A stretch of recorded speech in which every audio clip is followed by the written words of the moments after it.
This is your boy N.O.R.E. What up, it's DJ EFN. And this is Drink Champs Yappy Hour. And now we got Velvet covers. Velvet. Make some noise! First off, who got the Velvet Rock? Who got the Velvet Rock? Yeah, this is who got the Velvet Rock? Nice. All right, you're trying to throw me off like I wasn't gonna peep that. First off, let me just say something. The man that's to the left of us right now, not only was a person that came up, was honorable in the streets, held it down, came, and I believe this is the first time we heard Bad Boy gave $1 million deal. And then I heard it was another $1 million on publishing. This dude, I can't lie to you, I was there, I saw it. He had one of the biggest buzzes in New York City, and I would be wrong if I say New York City, because he had one of the biggest buzzes in the industry.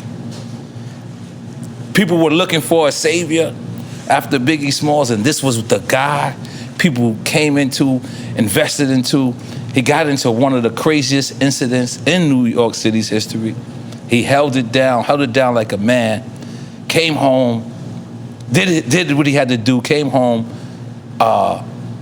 became a part of the government of Belize, changed his whole life around, and every aspect of everything he did, he was real with it, and he's still being real with it now. In case you don't know what we talking about Shyne, motherfucking, not Pose, no, excuse me, we talking about motherfucking Shyne, make some noise.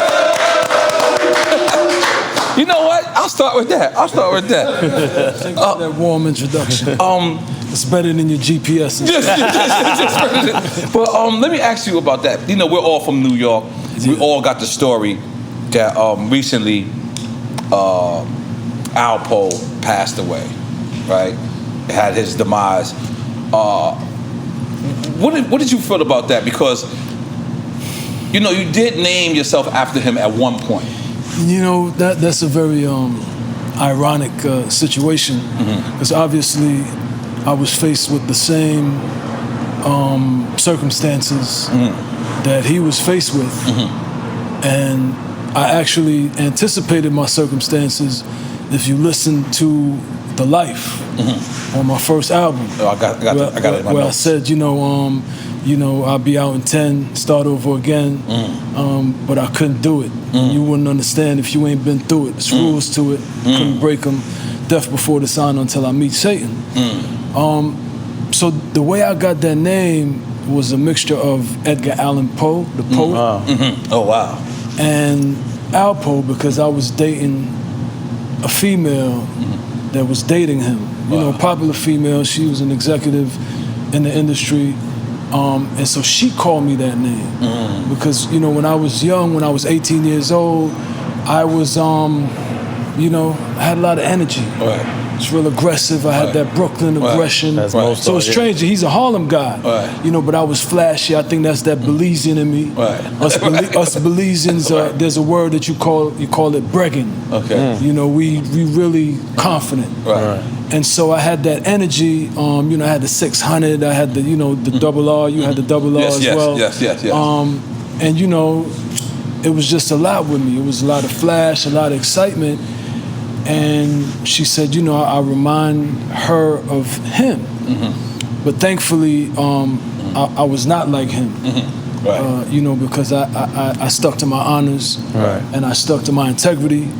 And you're not a man or you're not a person of integrity until you're faced with a decision that you have to make. Right. where your life is on the line, Yeah, life-changing. where your freedom is on the line, that's when you know who you are.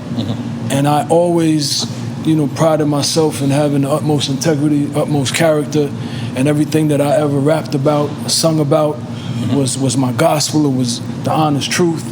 And I thank God that I didn't fail myself, and I didn't fail my community in Brooklyn and Belize, when the time came for me to decide whether or not I was going to have integrity or honor. So let's make some noise for that, guys. Yes. That's real shit. So we're going to go through your musical history first, right? All right, before I even get into this, how did you start rapping? What was it? Usually I take the train and I walk. I'm thankful because you told me Fort Lauderdale was like up the block. No, you should have hit me up. I would have told you. I'm like, listen, I'm in Fort Lauderdale. I didn't even leave Belize yet, so I could have got a hotel right here and then go to Fort Lauderdale because I'm here in Florida for the Florida Trade Culture Expo. Because I'm a government official. I'm the shadow minister of foreign affairs, and diaspora affairs, Congrats, man. That's big. culture, youth, and sports. So that's why I'm here. Okay. And I know we spoke the last time I was here, and I promised you the next time that I was here, I'd stop by. You man of your word.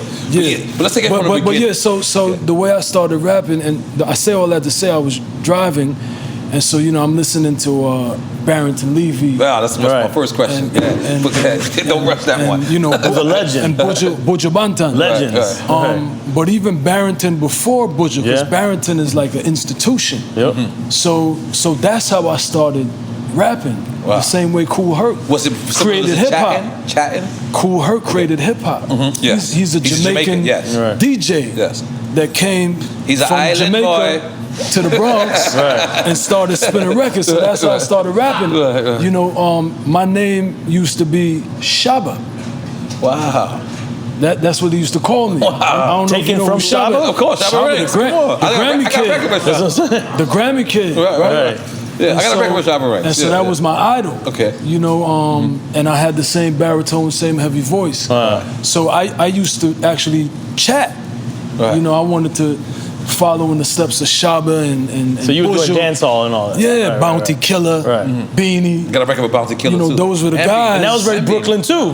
Those were the guys, right? In the community that I was raised, they call it Little Haiti now. But that whole Flatbush Church Avenue, all the way up and down is filled with people from the Caribbean. So initially I wanted to be, I wanted to chat, and then I transitioned into rap, but I wasn't, music saved my life. Bob Marley, I used to, I got shot when I was young. I was in the streets defending myself. Very violent community, as most inner city communities where African Americans and Latinos and minorities grow up. Very violent, very predatory, very kill or be killed. And so, my mom was a single mother, laborer, very stressed out, her only boy. So when I got shot, I said, listen, Mom, I promise I'm gonna stay alive for you. I won't get myself killed. I won't kill anyone. I'm gonna turn my life around. And so I started staying in the house and just listening to music. And Bob Marley used to calm me down. When you listen to Bob Marley, and I used to say, man, this is the type of impact I want to have on the world. Was it a particular record or all Bob Marley? All Bob Marley. All of it, okay. Everything. Johnny was a good man. Everything, right? So my passion for music was always there. But I transitioned, I used to listen to guys like Terror Fabulous, all the great guys. Supercat. Heavy D, he was the first to really mix that. But Heavy D mixed that with hip hop, hip hop, Jamaican. So it was an easy transition for me. Who I thought was KRS-One. KRS was. He did it too. No, he did. KRS did it too. Yeah, the bridge is over. He did it because that is chatting on there. He did. So but I was really just in a survival mode of trying to divorce myself from the jungle because I was a lion. And I would eat a lion I would eat a gazelle. Right. I would do whatever I had to do to survive, and I would try to divorce myself from that. And that's how music, saved my life, because I would just listen to all music, only built for Cuban links. Right, Raekwon. That's one of the records that changed my life. It was written. Records like that. Right. Because what Raekwon and Ghostface were saying is the same thing Bob Marley was saying. It's social conscious music, just in their dialect from Staten Island. Nas was saying the same thing, just in his dialect from Queens. Nas and Ray and Ghost, they were thinkers, critical thinkers. Right. And they were giving you the landscape of, inner city living. Right. Pona Noriega too. Yes, sir. Yeah, Yes, before sir. you were N.O.R.E. Yes, sir. Yes, sir. Yeah, so those are some of the records that had an influence on my transition from, wanting to chat to getting into hip hop. Because, Bob Marley inspired me to want to impact the world. And I was a leader in my community. I was the guy on the block saying, listen, don't kill him. Come on. Why are you treating him different than you treat me? I was always the justice guy. Why you picking on the small guy? Pick on me. All right, you don't want to pick on me? Okay, leave him alone. Right. I was the guy that, anybody try to come and terrorize our block, I'd hold down the fort. But at the same time, that's how I got the name Shyne, because I'd be on the block saying, listen, is this all we're going to do? Right. I'm like Lawrence Fishburne from Boys in the Hood. Right. Is this what we're going to do? We're just going to, kill each other and kill ourselves and be statistics, let's figure it out. Oliver North, created Free Ray Rick Ross, created all these guys, all to be agents of destruction for our own community. Like all the stuff Nas was saying is how I thought. I was a reader, critical thinker, and like I said, I listened a lot of Bob Marley, and he was a critical thinker, he was on and he had a message, and so I was there, kill or be killed. I was there destroying, being destructive, and I had enough, and I was like, man, this can't be life. And that's when you start rhyming. Well, I was immersed in music, but I made the transition. I was always a poet. Right. But again, I wasn't a rapper. Like, I wasn't out there battling. I wasn't going to ciphers because I was busy trying to survive. I was busy making sure that I stayed alive and trying to, divorce myself from that way of life. Right. Yeah. So how does this buzz start, right? Because I got shot. I got low because after you get shot, certain things happen, and then you got to get low. Right. And I graduated high school as I promised my mom. And when I graduated high school, I got a bike, an 18-speed bike from my cousin Ron Dew. Pedal bike? 18, yeah, pedal bike. Okay. To go deliver messages. Okay. Because I promised my mom. Newspapers? No, like messages, like packages. Messages. throughout the city, Okay, like a guys you messenger. see. Okay. And that's how I really. That was the first text message. That's how I got into rap. Go ahead. Like fully. Wow. Because I believe in a divine architect, intelligent designer. And the sacrifice that I made to not sell cocaine, to not sell crack, to divorce myself from the streets, and to just focus myself on, a path that would see my mother have peace and security, really allowed for me to I just started coming up with rhymes. I would, rhymes on another level. I would deliver packages to Sony, to Def Jam, to, Vivendi, Universal. And then I would, ride my bike, excuse me, over the Brooklyn Bridge. And by the time I got to the bottom of the Brooklyn Bridge, I would just come up with rhymes. But I was always a practical guy. Never one to lie to himself. Never one to, fool himself. I always said, I want my music to feel the way Bob Marley makes me feel. And I was always able to identify who was great. I wanted my music to feel to me the way Ray and Ghost and Nas, and Jay, Reasonable Doubt. I can't forget Reasonable Doubt. Big, Ready to Die, Chronic felt to me. And that's how I started feeling about my music. I felt that, you know, I felt that power, I felt that electricity, that frequency. Right. So I started chasing down all the street teams when I be delivering my packages. I started running everybody down. I started, you know, when I would go to Sony, I'd try to make my way back to the mailroom. I'd go to Loud. I'd try to get to the mailroom. And I was so convinced that what I had was powerful and it was going to change the world. One day I was getting my hair cut, and I always tell the story that, you know, barbershops are the place of truth. Right. You know, wherever you are in your life, you want to know the truth. Ask your barber and ask the barbershop. The motherfuckers in the barbershop, They will pull no punches and have no restraints. So I always rap for my barber. And, you know, this Friday, a gentleman was, you know, leaving the barbershop, and I just, you know, ran down on him and said, listen, man, you in the music industry? This guy's name is Austin. And he said, yeah. And I hit him with a 16 clip. And he was like, you know, hold on, wait right here. You know, don't go anywhere. He didn't know what to do with himself. He called Don Pooh. Okay, from Brooklyn. Yeah, Brooklyn Chop House. Yes, sir. You know, been around forever since B.I.G., since Foxy Brown. Yes, sir. And, you know, I performed in front of Don Pooh, Imani Haley, you know, Imani Haley Productions, Movie God, you know, Future, Nicki Minaj. And that was it. Everybody that heard me went crazy. So this was a few months after graduating from high school, getting an 18-speed bike to go deliver packages. The girls looking at me nasty at the front desk. Because I'd be walking there, you know, wet and, you know, no raincoat, no nothing. Because I remember, like they said, this guy Shyne. Can't forget Clark Kent. Okay, Clark Kent. Shout out Clark Kent. Clark Kent is from Brooklyn. Okay.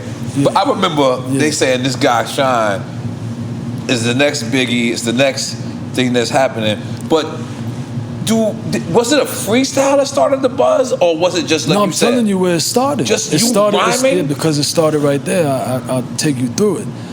You know, so once I got with Don Pooh and Manny, you know, we just started going everywhere, moving around. You know, I rapped for Jay-Z.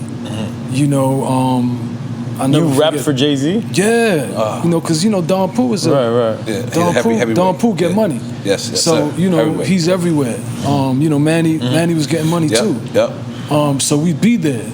You know, I'd be there in my iceberg fits. Right, of course. You know, of course. You know, and so I remember we were at the Metronome on 21st Street, Broadway. Okay. And you know, I ran down on Hove, and I was like, you know, you got your ratchet on you.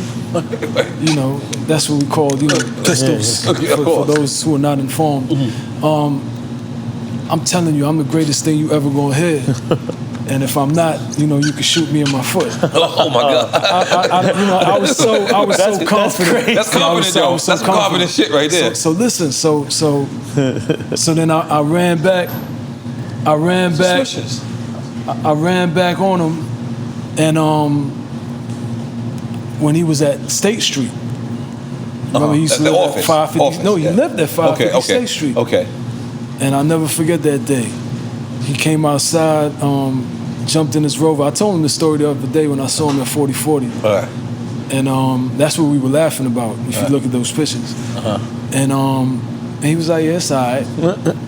Oh, when you gave him your music? After that whole thing, I'd give him the tape. Then I ran back on him to get the verdict. He was like, yeah, it's all right. So, you know, yeah. So I was like, all right, I'm gonna see you on top. Try to sign me twice after that, or 3 times after that, you know. But what really changed things is God Bless the Dead, Chris Lighty. Wow. That's what transformed everything. Costa, you could check to see if Special is outside for me, please. Yeah. I got my guy, the DJ guy out there. It's all good. It's all good. We got it. So Chris Lighty? How? Chris Lighty. Okay. Because so this is August. I meet Don Pooh, Manny. We moving around. I think I even rapped on the phone for Puff. Because I met Mark Pitts too. What year is this? What year is this? This is 1998. Okay. Right. Yeah. Same time when you were yes, sir. I remember it. Trust me. I remember it clearly. Yeah. So Mark Pitts put me on the phone with Puff, and Puff is like, you know. But how'd you go from Don P to Mark Pitts? Because they all in a circle. Okay, all right, cool. Don Pooh used to manage Big, or used to help. Mark Pitts with Big. Okay. And he had Foxy Brown. They were all one circle from the Howard days. And Puff was like, you could rap, but can you make songs? Can you make hit records? I gotta teach you how to make some hit records. And he fell back. He wasn't like, come to the office, I gotta sign him, right? Right. So kept going. I was like, all right.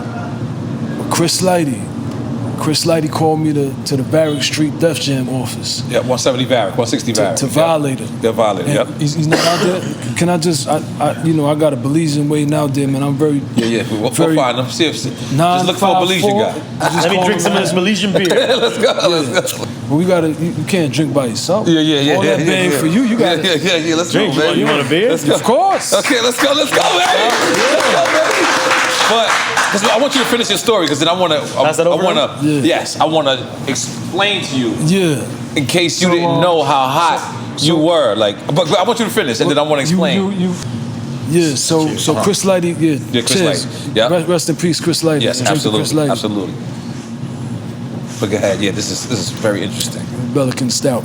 Yes. Best beer in Belize, best beer in the world. Yes. So I went to Chris Lighty's office, and Chris Lighty was like, I just got this new kid, Swiss. His name is Swiss. Okay. He just gave me his beat tape. Okay. Pop it in. I want to hear what everybody talking about. And he popped that tape in, and I went ape. Right. And he was like, same thing like Don Pooh said, and the kid Austin said, all right, hold on, let's go to Leo office. Yeah, okay. We're gonna sign you right now. You're not leaving Def Jam until we sign you. So I went to Leo's office, and he told me, listen, give him the business. So I gave Leo the business. Irv Gotti was sitting right there. You just rhyming. Just rhyming. There's nothing on tapes. Well, I rhymed over the beats for Chris. Okay. Which made him go crazy. He took the same tape, the Swiss Beats tape, took it in Leo's office, rhymed over those beats. Right. And Leo was like, I have to sign you now. But when you say rhymed over, you're saying naturally. You're saying they playing the beats. And they playing the beats. Yeah, he's rhyming over the beats they're playing. Yeah, that's fine. I think Bobby Shmurda. I think him and Bobby Shmurda. And that was really what set everything on fire. Right. Because like Leo was serious. Leo and Chris, they wanted to sign me right there. Right. And I think they might have even sent the paperwork, and then Puff flew me out to Beverly Hills. Like maybe a few weeks later. Okay, so let me stop you right there. Yeah. So let's drink the. So you say, I'm about to pop out. Hey, so hold on, because I just want to be focused for a second. Because I was there, I'm not there physically, but I was the person that was hearing, this new dude. You was Shyne. there after, sorry, that was 97. Yes. That was 97 when all of this was happening. Right. So Chris Lighty, Don Pooh, Mark Pitts, that was 97. Yeah, because 97, 98 is when I met you. Right. Yes. When I signed the Bad Boy in March. Even before I met you, there was this big buzz in the industry. Yeah. It was like, everyone has to sign this guy, Shyne. Yeah. But Chris Lighty, God bless his soul, in my humble opinion, is the one that really, set it on fire. He was the catalyst for that. Yeah. Right? Because I remember I rapped for Puff. Right. I rapped for Hove. Right. Mark Pitts, Don Pooh, Manny, they were part of the team. Right. And I think I might have even rapped for Un. Right. Entertainment. Yeah. But once I rapped for Chris Lighty, and he went crazy, and they was ready to cut the check and sign contracts, that's when everybody was on it. Because there was a bidding war for you. Yes, but I'm just telling you, I remember clearly. We were at a point, like I said, I rapped for Puff, rap for Mark Pitts, rap for Hove, and we were coming along. But you know, I didn't get the deal. Offers, right. I didn't get the deal. And you know, so I might have been a little frustrated, like, you know, what's going on? Right? And by God's grace, this was like November. November, the end of November, maybe beginning of December, I went to rap for Chris. And everything changed. Like weeks later, I was in Los Angeles because Chris, I think they were ready. Like N.O.R.E. was ready, and I think when they're getting ready to do deals, they call each other and talk crazy. Yeah. Like you think you're doing it right now? Right. Yeah. What you know? Well, I just slide. I'm about to take your head off. Yeah. Exactly. And then Puff is like, "Well, hold up, that's the kid that." Right. I don't know. Right. I don't know if it absolutely happened. No, like but this is outsider looking in. One of the illest buzzes I've ever seen, not in just New York City. And at this time, New York City ran the world anyway. So if it was just New York, then by God be it. But this was throughout the whole industry. They was like, this dude Shyne, and then I'm hearing Loud Records had a deal for you. I'm hearing Def Jam had a deal for you. That was after Chris. Oh wow! Once you know, God bless his soul. This is word of mouth. This is what I'm trying to ask you. There's no Instagram. There's no Twitter. There was already. How the fuck does everybody want to sign you? This is crazy. Again, you know, this is crazy. They were all kind of connected. Yeah, so it was like a network of people. So there was the buzz, but you know, there was the buzz that started with Mark Pitts. Excuse me, Don Poole. You know, those are influences. Right. You know, trendsetters. Yeah. Right. You know, and there's conversations happening. You know, ran down on Hove. Right. You know, I spit for Puff. I spit for D-Dot. Derek Angeletti. I can't forget him. Spit for Clark Kent. So there's a conversation happening, right? Yeah. But you know, everybody's doing what they're doing, and so it's like, you know. But your name is ringing. There's no rush, but it's ringing. Right. But nobody put the deal on the table until I went to see Chris.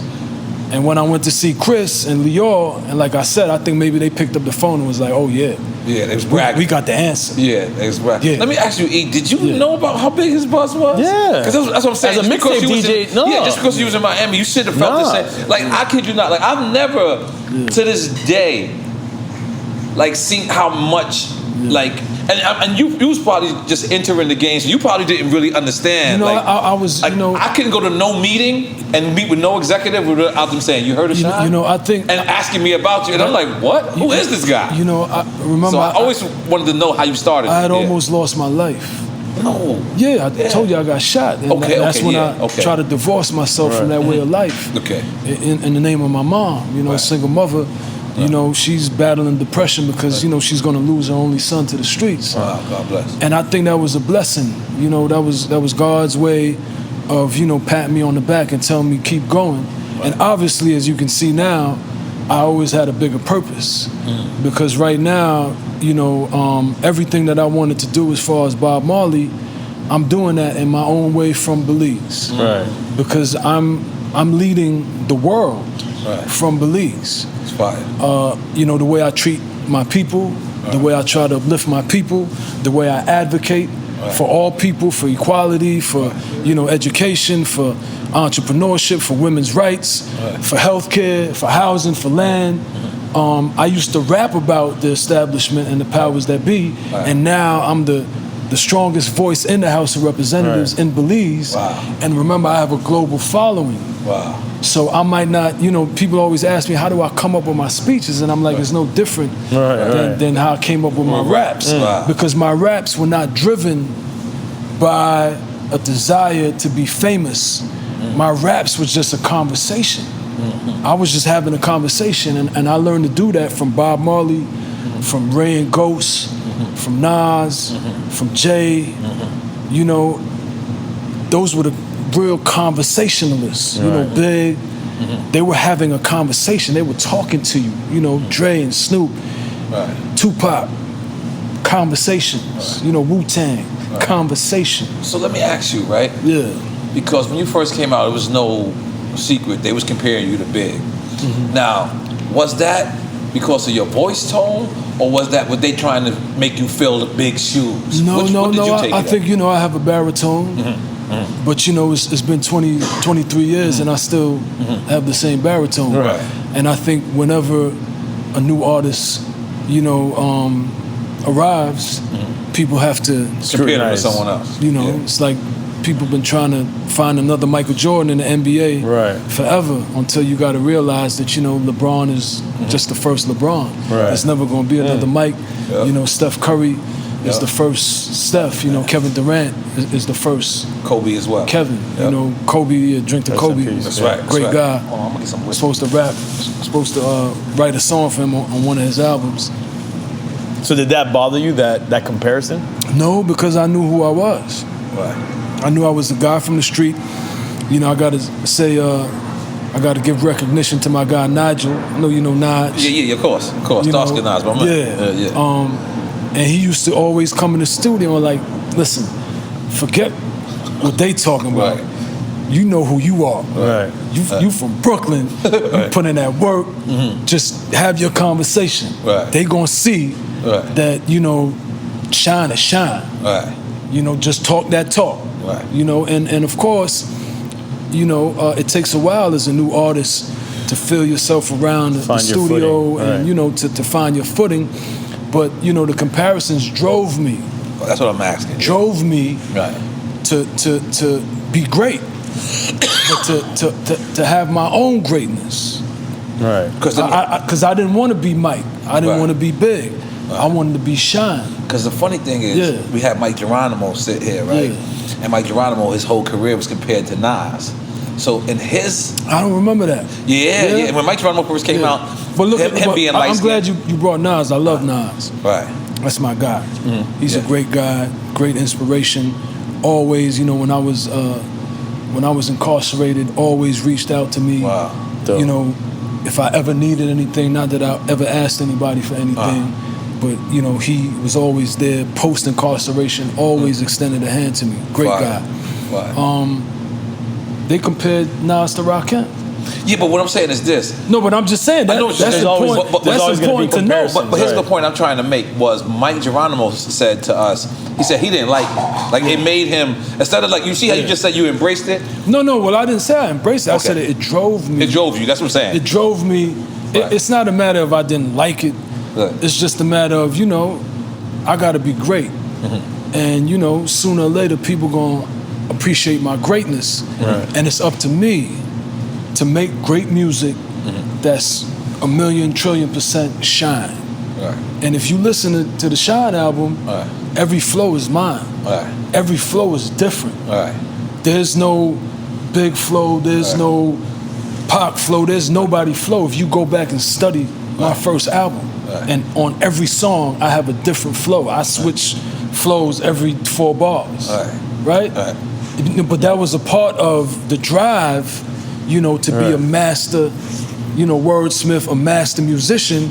And, you know, I definitely got to thank Puff for that, because that's what he was about, making great music. And so it was great to have somebody like him to be like, man, that's trash. You know, putting that out. Wow. You know, that's how he wouldn't soften up. I don't even want to hear that. You know, like records would leak that I thought was hot. And he'd be like, what are you doing? This is not it. This is not, you know, greatest rapper. They think they want you to be the greatest rapper. So, you know, but when I did get the record, you know, I'll never forget the record. You know, he gave me the beat.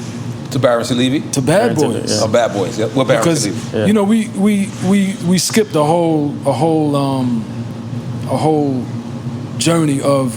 So when I got signed, I think the comparisons came more from negative energy, in the sense of I got there and I forgot why I was there.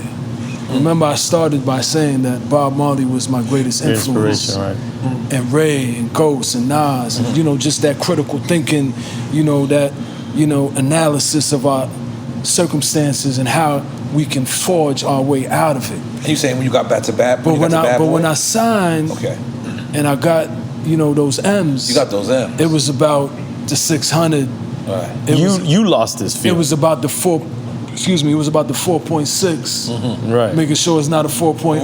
Right, yeah, because, you know, it's a big difference. It was about, JJ made a big difference. 30 to 40 grand. You know, but you know, Jay was a hustler. That's what he did.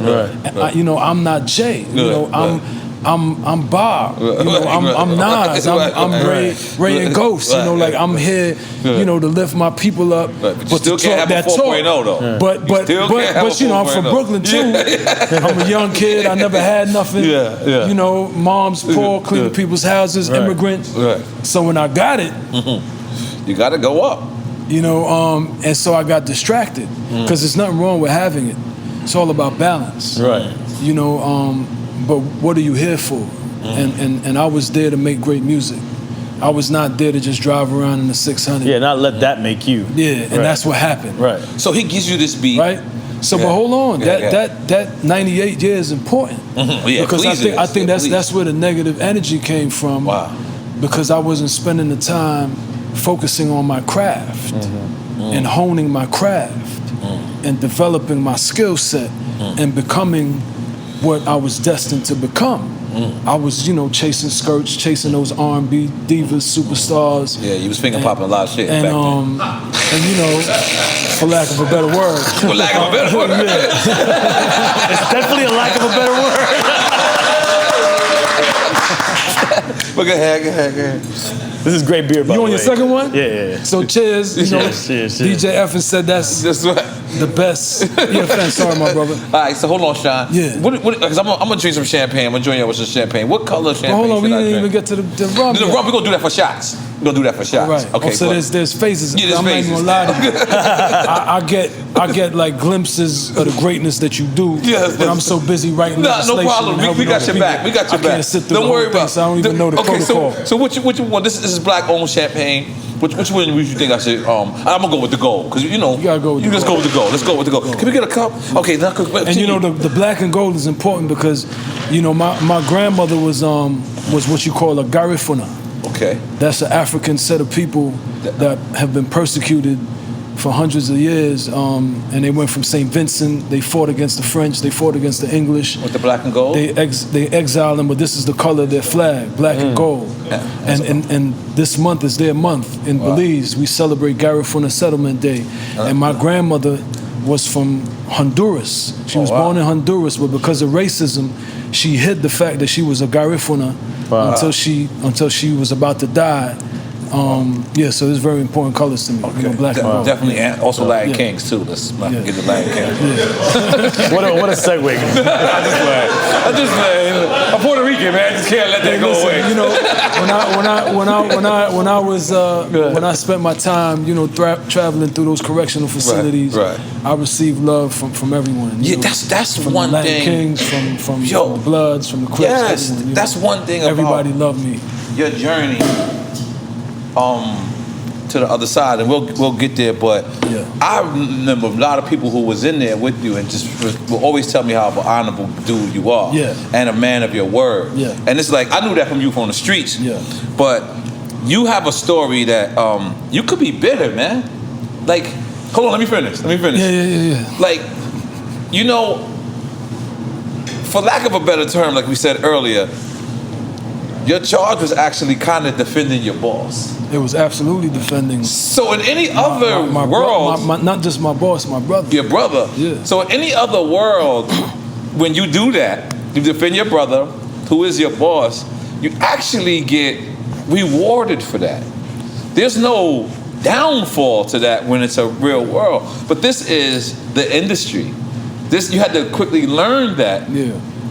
Because you really had to go from 0 to 100 real quick. Yeah.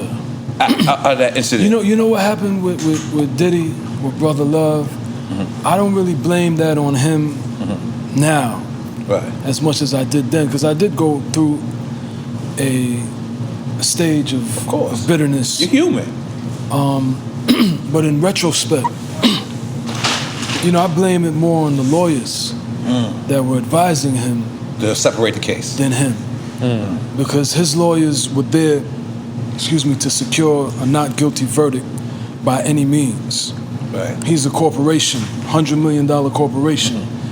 And, you know, they look at me as the enemy. Now, you know, this is... But you didn't feel like this is how many years ago? This is 20-something years ago. 20-something years ago. So Puff is still young, relatively. What is it, 1999? 1999, 2000. Damn. So he's much younger then. And, you know, it's a lot of pressure. You know, he's about to lose everything. I'm about to lose everything. Right. I'm from that, though. Right? You know, Diddy is a musician. You know, he's a great musician, great executive, you know, great entertainer. But he wasn't from that. Right. So his response shouldn't be expected to be my response. And then when your lawyers and maybe other people are misleading you and misguiding you, I think that's how everything, you know, fell apart. And he said that to me. Right, it's beautiful. He said, you know, man, you know, I'm sorry, man. You know, I should have never listened to those lawyers. That's real. And, you know, I forgave him. That's real. But, you know, it was traumatic. Yeah, it still So stings. I will forgive him, and then, you know, you might hear me a few months later, you know, still stings. going in on him. Yeah. You know, like when a chick cheat but on you, again, you forgive her sometimes, that was over a decade ago. Right. And I was in a different space then. And, you know, today, you know, I'm all about, you know, how I'm gonna impact the world, building relationships, and forgiveness is a part of that. I can't carry 23 years ago with me in a negative way. Yeah. I carried 23 years ago deep shit right there. with me all the good from 23 years. That's the bad, I take the wisdom out of it, I take the lessons out of it, and I use it for the next 23 years, how I'm gonna master this chessboard. That's hard. Right? That's hard. You know what I always say? I always say forgiveness is for you. Like forgiveness is not for them. Like whether I forgive them or not, forgiveness makes me a better person. That's for me.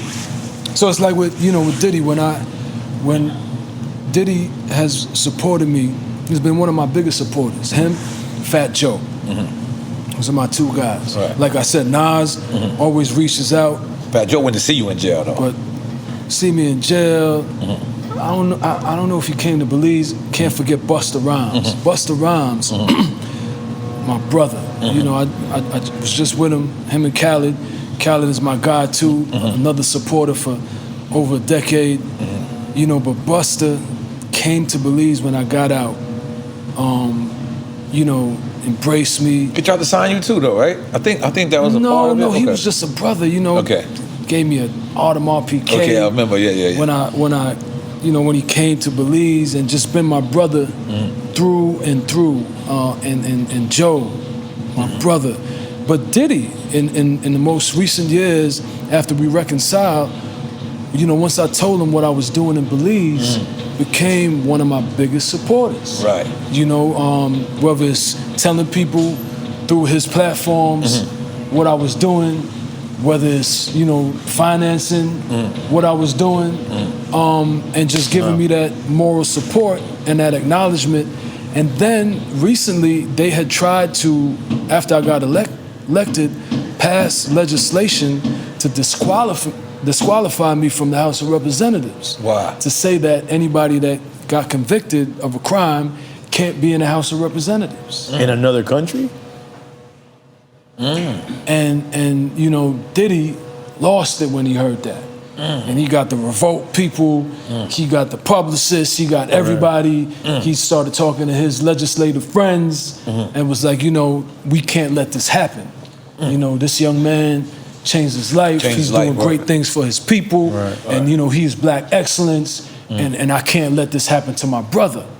And you know, so he was very instrumental in, you know, when I came here, meeting with the legislators in Georgia, you know, recognition, highest regards to Rep. Erica Thomas and the entire Georgia Entertainment Caucus, and you know, Corey Jacobs as well.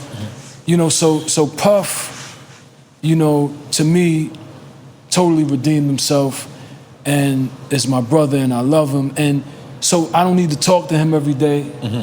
I don't need $1 million from him. You know, the love and the support in the time of critical need is worth more than $1 trillion. Right. And that's important because when you expect money from people, when you expect material things from people, you will always be disappointed. What's it called? Entitlement? I don't know if it's entitlement in my case, because, you know, after 10 years, right, exactly. you know, That's debatable. But what I'm saying is, I prefer to say expectation. Don't expect anything from anyone, and appreciate everything that God sends your way, and take it for what it is.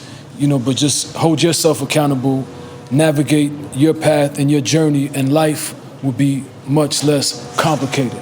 So when there are no expectations, whatever someone does or contributes, it just enhances, it's just extra.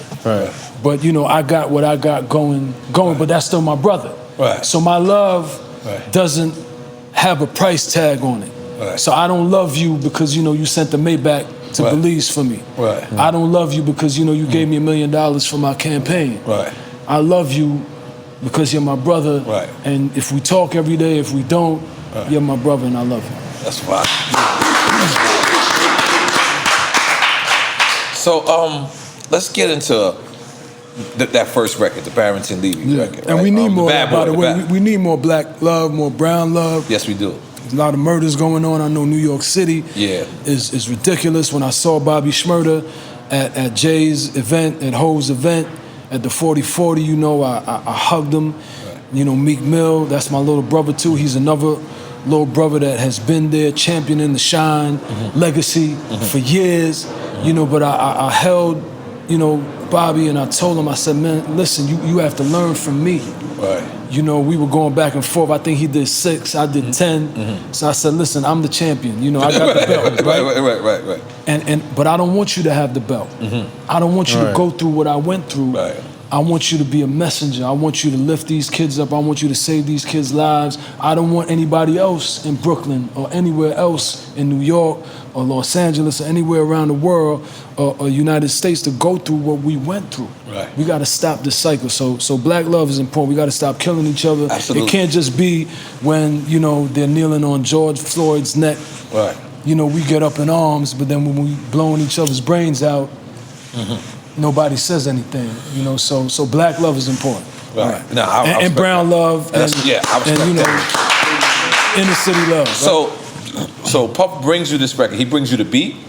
So 98 was spent being reckless. That's how I got the name Alpo. Okay. Just reckless. Just, cool. Parking on the sidewalk. Getting out the car, just leaving it running. Right. That's real Brooklyn rich shit. It's Brooklyn rich shit right there. So Mike Tyson used to do this. Mike Tyson used to leave his Porsche. I gotta definitely acknowledge Mike. He's one of the first,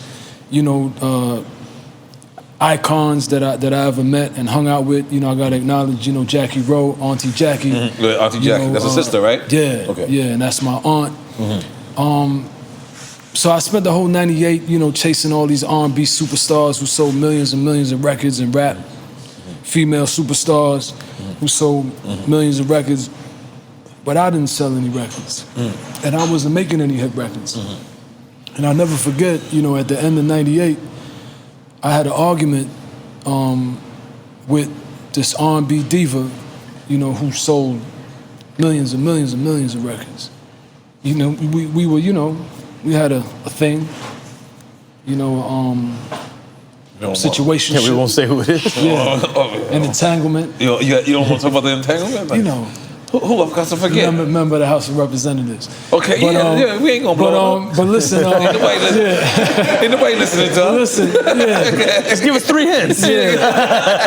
So listen, so I was seeing another rap female superstar, and so they got into an argument, and so the R&B superstar, called me and cursed me out, and she was like, you ain't nothing, you think you something, but you nothing. You ain't something. You're not talking about Ashanti, are you? You ain't, nah, she wasn't even born yet. Okay, all right, my bad. This is I'm just fishing. This is 98. Okay, I'm fishing. I'm 98. Okay, I'm bugging. It's 98. I'm gonna get my life together. Go She's ahead. probably in junior high. Yeah.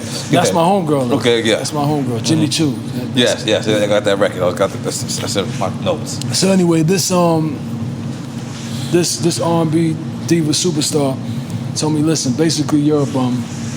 To you? Yeah, you ain't selling no records. Wow. She talking that talk. Wow. She don't care about the 600. Wow. She don't care about the platinum rollie and the gold rollie. She don't care about the publishing deal. She don't care about the publishing. Right.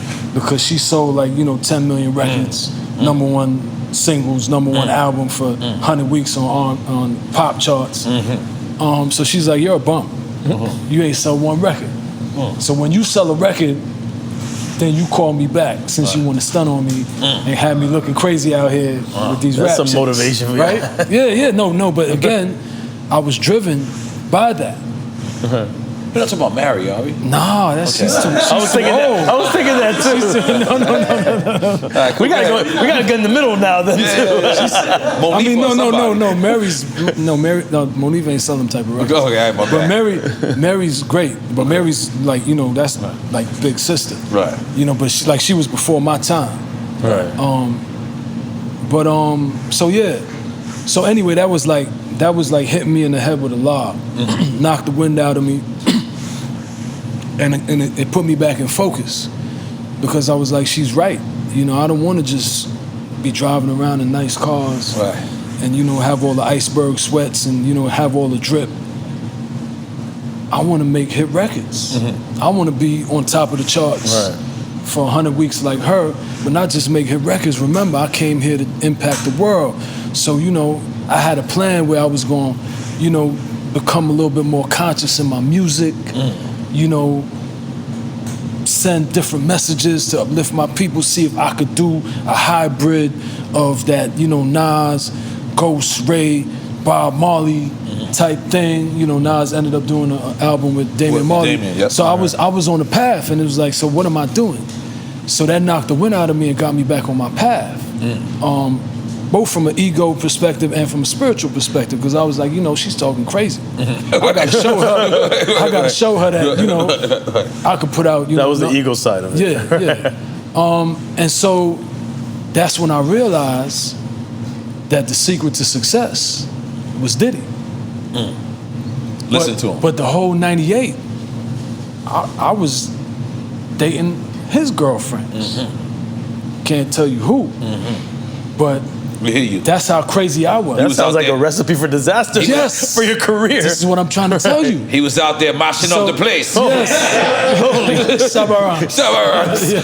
Mash up the place. Yeah. So that's how off track I was. That I was a worker, trying to take the CEO's, property. And well, I shouldn't refer to women as property, but the CEO's, entanglements. So I was totally distracted, totally, young, dumb, and full of cum. And so I had to get back on track. So he wasn't even messing with me. Messing with you or messing with her? With me. Okay, cool. Because he knew what you were doing? You can't be mad at that. Like, he was just like, man, you crazy. Yeah. Right? That's when I did the, I don't know if you listen to Mace's album, where I did the song Start From Scratch. And initially that was, if I could start from scratch, I'd have signed a Def Jam. Hustle with Russell, couple of $1 million advance. But I changed it to, what am I saying? Puff's the best man, because me and Puff, we hugged up for that. Yeah. We got into a little wrestling match over that. No.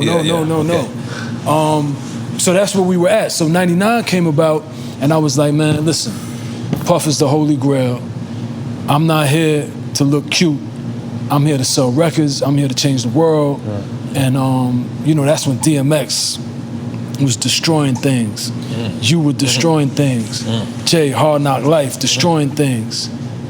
And Bad Boy was, it wasn't our turn. We was in the back. Okay. And so I knew Puff was still a holy grail, because that's how life is. Life is cycles.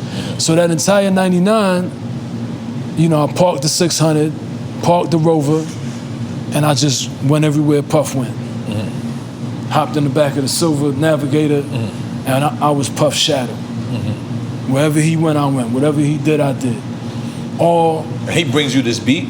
All in order to get the Holy Grail. So we are in Daddy's house? Hamptons. Okay. August. August is a special month for me.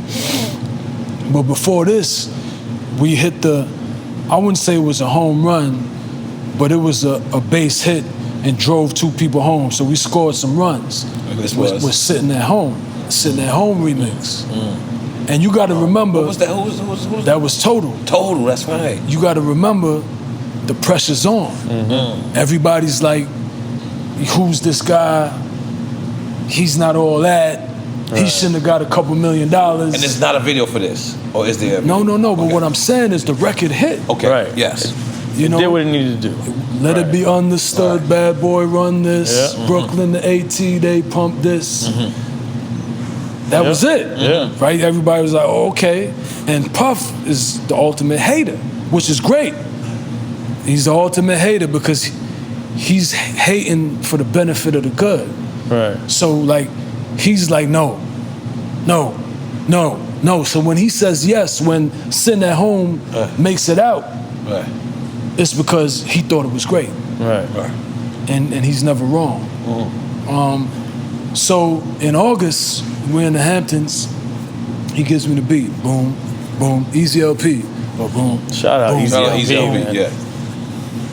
Boom, boom, boom, boom, boom, boom, boom. And again, the musical genius that he is, he says, this is it right here. I'm telling you, this is it. If you could do to this what you did to Sitting at Home and take it up a notch, you're gone. Right? Because, you know, he used to tell me, listen, you look better than LL, you could rap like Big and Nas and Jay, you in the streets, you crazy like Tupac, you got it all. You're the total package. If you put all that together and you put that on this Bad Boys, it wasn't called Bad Boys, they put that on this record, you gone. And then who's the guy that goes, "Whoa"? He's asking you this. He's asking me that. And you knew exactly who that was. Because that's a legend. Right. That's an icon in my community, right? So again, I give credit where credit is due. He quarterbacked that entire play. All I had to do was run, make a right, and dive for the ball. And that's how Bad Boys came about. You know, I went in, I knocked it out, and the second verse was for Puff. I heard you wrote that for him. That was for him. Wow. Minx dragging on the floor. You know, but when Club New York happened, you know, that adjusted the plan. But August 1999 is when I wrote Bad Boys. Yeah. And it hit. Yeah, well, in June, you know, I got to recognize Funk Master Flex as well. You know, Jabba and Bambi Condas too, they was on it. But Flex, you know, another guy that doesn't, you know, he's not really on you unless he's on you. Right. You know, you see him arguing with a lot of people, some icons, you know, so he's not one to really just, you know, play music just to play music. Right. He gotta love it. He gotta love it. Yeah, he gotta love it. And he loved that record. And that record went. That was it. Like there was no, you know, is it gonna go? It went. Right. Flex played it like 100 times and that was it. What made you use him again? What was the other record? That was Half Pierre. You know, when they sent the record to Barrington, because Usher was supposed to be on Bonnie and Shyne. But you got on Usher was supposed to be on Bonnie and Shyne. And that's what Barrington Levy's on. Again. Usher was supposed to be on Bonnie and Shyne. I already wrote the chorus and everything. Wow. But they pulled one over on me. But when it came back, it was great. You know, I can't argue with my childhood hero. Right. You know. But you was on Confessions of Fire too. That happened, you know, that was Mark Pitts and Jermaine Dupri. Because Mark Pitts still. In 2004. Man, you know, I won a Grammy for that. Let's make some noise for that. Yeah. Oh, I was supposed to have that in your intro, the Grammy award winning. That went over my head. Writer, performer, publisher. Yes. Holy moly, guacamole. Yeah. Okay, all right. So my next question was Bonnie and Shyne, but I feel like we already established that, right? Yeah. All right, cool. Don't forget, Can't Believe, I was nominated for a Grammy for that too. With Carl Thomas and Faith. We seen Carl Thomas the other day. He got him drunk. Shout out to Carl Thomas. Yeah. Okay. That's a big record. Okay, we're gonna come back to that. But look, the song More or Less, that's Foxy Brown on there, right? That's produced by Kanye West, who was just on your show. Yay.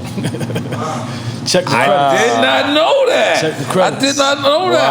Holy shit. A young Kanye West. I called John Minot. Super early. You know what? Now that I think about it, that does sound like a Kanye new West. I was there. I'm a visionary. And wait a minute, because this what year is this? Is 2000? No, this is more or less came out. Well, you know what? More or less came out in 2004. Right. But I recorded those records 99 in 2001. Wow. While I was on trial. I recorded the Godfather Buried Alive album. Most of it while you was on trial. All of it while I was on trial. Oh, because this one record. Because this is when I reached the Holy Grail. Like after my first album, I reached to a level where I didn't write raps anymore. Right. So literally, I was going from court to the studio, and I would just listen to the beat, and I'd just go in the studio and just talk about my life. But one record you did it over the phone for the record. For the record, and I want to take this opportunity to, we should toast to 50 Cent. Okay. I really appreciate all of his success. On the record, right? Yeah, I appreciate all the success that he's having as an African American. The longevity that he's having, the transition that he's made. From a Grammy Award winning, multi-platinum selling rapper, to a film producer, writer. He's an entertainment mogul. He's into the spirits as well. Right. Just everything that he's doing. I celebrate his success. Right. And he tried to sign me when I was away. That's what that record was about. You say that in that. He tried to sign me, and I was just in a different place. Right. I was in a place. I was bitter. I was upset. I had a lot of demons that I was fighting, and I was just in a different space. I'm not in that space anymore. I'm in a space of healing, and I'm in a space of celebrating people. That's right. That's what the show is about. Not getting into other people's issues, because that wasn't my issue. What was that? Because you was friends with Irv? Yeah, Irv was my brother. Irv came to see you or something like that. No, he's my brother. Irv is a great guy. But what I'm saying is, well, 50 Cent shot was because Irv came to see you and posted a picture. No, it wasn't just because Irv came to see me. It's just certain things meant something to me. Mm-hmm. And I don't want to go down that route because, again, that's not my issue. Right. And, I don't have the details, and it's just not my thing. Right. I was just going with my brother. Mm-hmm. And Irv is still my brother, but it's time to grow up, it's time to evolve, and I want to see all my brothers together, getting money, being productive, and just having great lives, and we should live until we're 70 and 80, the rock and roll guys do, and just have success. Yeah, so I say make some noise for that. Yeah. But that no, was. I need another. Oh, you need another. Okay.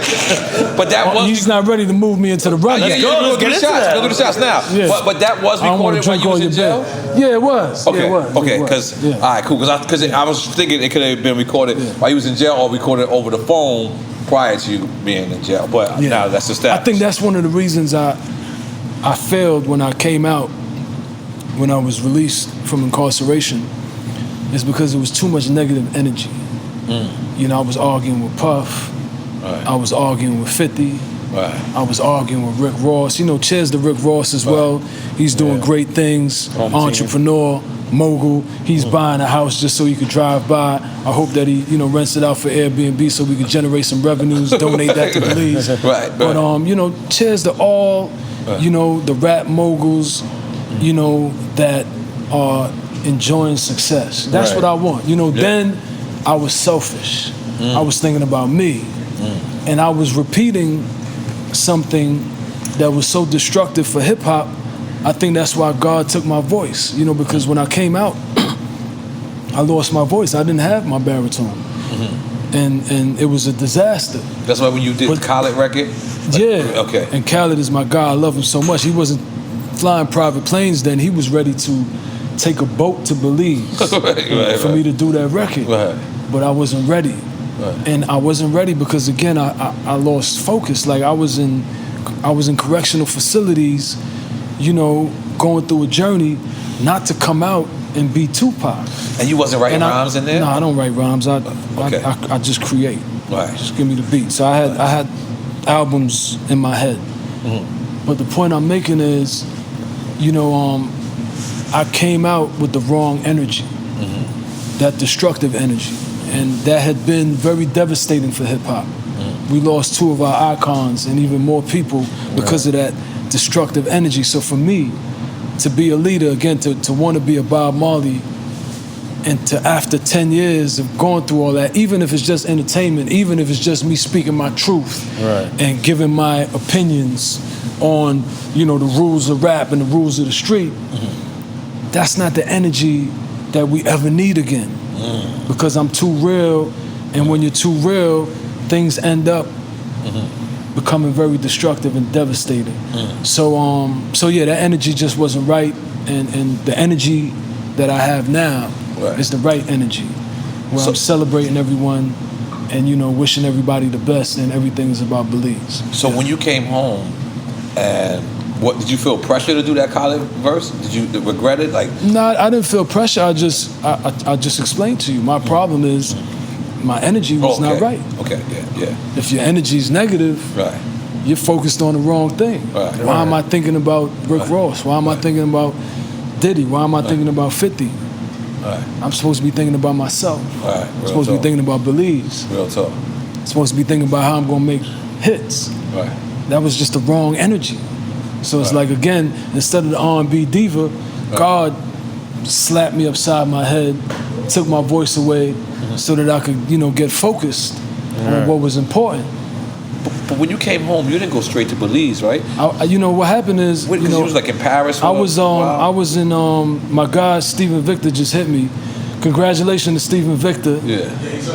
He's the he's Spotify again. He got more. No. Stephen Victor, come on, don't do that. No, man. he got money on Spotify. Stephen Victor probably got money and everything. I'm talking about Stephen Victor, Pusha T. Yeah, that's what I'm talking about. He got something. So he got money and he hid money from me. That's how much money he got. But But I wanted to celebrate my young brother.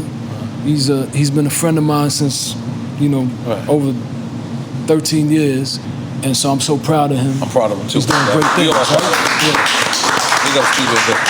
Then he's on his way over here too. That's cool. Cause that's Let's my get partner. the box. We got the box. Yeah. Let's get it. Shyne, we don't know. You got. And I gotta also celebrate my other younger brother, Steve-O. Okay. Stephen Carlos. Okay, Steve Carlos. my man. He just became president of Warner. Oh wow. And that's my other little brother. Okay, you know, well, let's make some noise for He Steve used to be my intern. Yeah, Shyne, we don't know if you know, our show is about giving people their flowers while they're alive.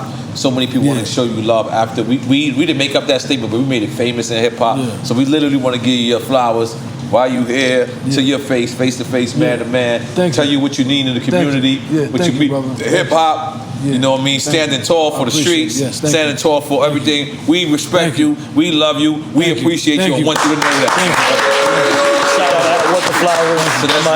So then I gotta give you my gift. Okay, I'm gonna take a shot because now we can do a quick time as well. So this is 1981. Belize rum from one of the institutions of rum called Travelers. Right. This one. Yeah. This is 1981. This is Travelers. They actually have a museum in Belize. If you ever visit Belize, which I know everybody out there watching, we gotta go to Belize. You gotta break that open because we're gonna drink that. Okay, all right, cool. I was trying to save it and take it home for me. No, I got one for you. This one is for you to take. This one for you to take home. My natural drinking instinct. Like, hold on, nigga, take this home, nigga. Does he know we were ready to go to Belize and do this interview with you? Yes, we were. We were ready to do it. It was before, and then you did tell me that. We got your American shit back. I don't know what's it called back. I said this shit. No. What's it called? How did you get that back? What did you do? You a hustler? I'm a government official. Okay, I got elected to the House of Representatives. Okay. The people voted me. Yeah. You let the Dominicans all open everything. It's not the same thing. So. Yo, you know why? We so uneducated and so unsophisticated that I think it opens like this. Yeah, there's a little tape. Definitely. Mr. Lee wouldn't figure that out. That's expensive shit right there. There's a tape here. Oh, there's a tape. So we got, watch out with that bottle. Yeah, that's expensive shit right there. Yeah. Oh, there you go. Yeah, Okay. There you go. See? There you go. All right. I think you gotta take the other tape. Yeah. He just used to open the packages of cocaine. Forgive my Dominican friend. Yeah, so this the. Woo, that shit look expensive. Yeah. Woo. Yeah. So Okay. So I'll let you do All the right, rest, yeah, right? no problem. Mr. Lee, you want And to then- keep going? Just Lee, open it up while I set up a quick time. Well, with listen, Slime. we got the Caribbean rum too. Okay. This the 10-year-old. I'ma sign this before I leave. Yeah, please. I'm gonna put that right in my bar. Yeah. All right. So all right, you cool. gotta put that in your So bar. check this out. Yeah. This is a game that we play on the show. It's called Quick Time with Slime, right? Now, Quick Time with Slime is very simple. You can pick one or the other, or if you pick both, or if you pick neither, then you take a shot. Yeah. But let's see how you do out. Okay. All right, cool. You ready? Got the shots ready? Yeah. All right, cool. Let me pull it up. We could take a shot in the Caribbean. Let me try the Caribbean We one. go in and out. Yeah, but we're going to wait. Don't take a shot yet. No, he's I'm saying gonna we're pour gonna it. go in and out. All right, cool. You're going too fast now, We're goddamn. gonna All right, do one cool. 1981. What's the difference? The What's the House of difference? Representatives is outside, baby. In other words, listen. This is all in the name of Belize. That's right. They believe. They couldn't pay for this type of marketing and promotion right here. So, you know. All right, so you got his shot? You got his shot? No, we bring me a bottle. So I'm gonna do 1 and 1. Okay, yeah. Yeah, I'll do. I did that one, right? I did that one just now, right? I got that. Yeah, well, I'm gonna do one shot 1981, one shot Okay. Caribbean. All right. Yeah. I got 1981. Yeah. It's close to my birthday. I was up in 1977. Yeah, well, 1981, 1977. 1981 is when Belize got its independence. Oh, wow. That recent. Yeah, so Damn, in we're the 80s? 40 years old. Wow. Today's our Independence from? from Great Britain. Wow. Yeah. That's Damn. crazy. And in the 80s. in our lifetime. Speaking of Great Britain, along with the Deputy Prime Minister of Belize, Cordell Hyde, we are taking the United Kingdom to court for reparations. Because reparations are due. I said that on my first album. That's Dear fire. America, I said reparations are due. Look at United Kingdom ass niggas. Yeah. No. Well, you know, the colonialism is a curse to humanity, so they got to pay. But go ahead, let me not digress. All right, so this is it. We pick one or the other. If you Yeah. pick both, take a shot. I think we need a little bit more than this. Get a little bit more, just in case. Yeah, just a little bit, just in case. Okay, Extra what? Run DMC or the Locks?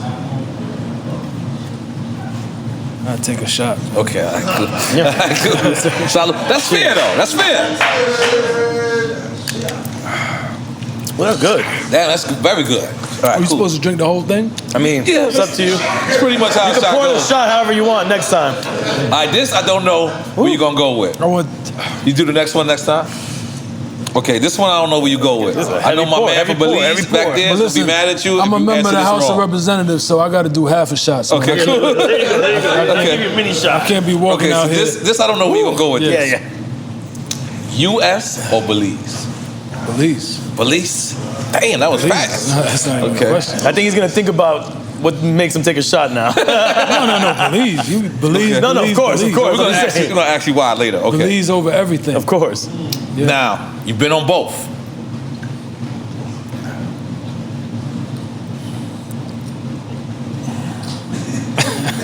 I'm gonna say Bad Boy or Def Jam. Bad boy, come on. Damn, What's okay. wrong with you? So Puff Daddy or Russ? Obviously.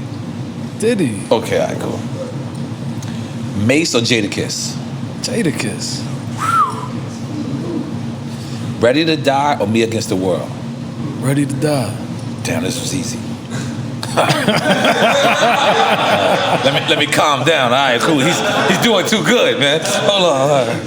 All right, cool. You can get some more. Keep going. Snoop or Busta? Oh man. It's whatever criteria for you. Yeah, but yeah, that's what I'm saying. What's the No, criteria? it's Yeah, whatever it's it is, whatever. whatever you want. Whatever's in your Whatever you want. mind, that's a criteria. If you feel like rah rah rah, let's go with Busta. No, Goddamn. I mean, you know, You feel like sitting Snoop, back? You know, Snoop is in a different space. It sounds like you about to what? say a shot. It's Yeah, I okay. gotta take a shot. Yeah, take you a know, 'cause shot. Busta's my brother, so I can't, you know, I can't choose anybody over And Snoop is Busta. like the most famous rapper in the Yeah, world. like Snoop ever. Snoop is an American icon. Yeah, like, yeah. Everybody yeah, knows. yeah. Everybody knows Snoop. Your They're niece both and your icons. grandmother. Yeah, Oh, damn, you mixing the shots? Oh, yeah, why not? Yeah, it's all in the Belize. name of Belize, brother. cheers, cheers, cheers. That's how you gotta do it. I'm going Mama Juana next. I'm not gonna lie. All rum has that Caribbean taste to it. Like you immediately drink rum and then taste the palm tree. Yeah. Like you just look at like, oh shit. You know what I mean? No, Like but this the best rum. yes, it's not That's very good, nice. It's good. Yeah, Kendrick Lamar or J. Cole? J. Cole. All right, you ain't gonna be able to answer this easy. This one. Queen Latifah or MC Lyte? You know, I wrote a record. I wrote a record for for MC Lyte on her 7th album, I think. You know, but you know, Queen Latifah is an icon. MC Lyte is an icon. You know, paper thin. I gotta take a shot. Okay, now. Yeah. Are you going back to this one? This one get my chest hot. Yeah, that's what she does. So mama, I love it. I love it. And I shaved my chest hairs earlier. I don't know if y'all know. I need to pace myself. Yeah, my bad. Yeah. Miami. I'm your guest. When you come to Belize, I'm a pro for you. All right, salute. No problem. I got you all day. And that didn't help either. Yeah, it's definitely okay. Scarface or Ice Cube? I'll take another shot. I got you. I'm doing for you first. I like how you answer, like mainly how I would answer. I love that. I can tell we got the same taste in hip hop. Okay, we got to take it down.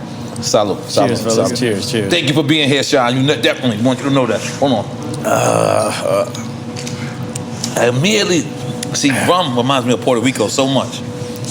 So yeah, because you know I get dumb off of rum in Puerto Rico. We got to talk about Belize before I leave. Yeah, we got that. We got you. Got to get Belize. Okay. Nas or Jay? Gotta take a shot. Yeah,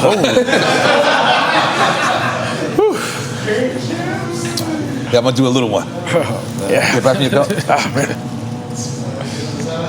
Yeah, that's how it happens. Dale que tú puedes.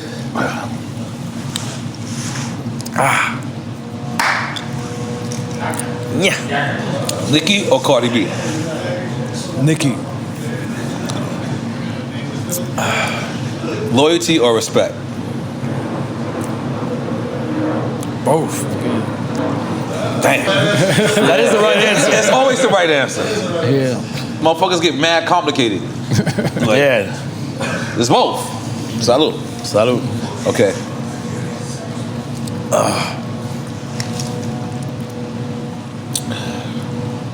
Foxy Brown or Little Kim?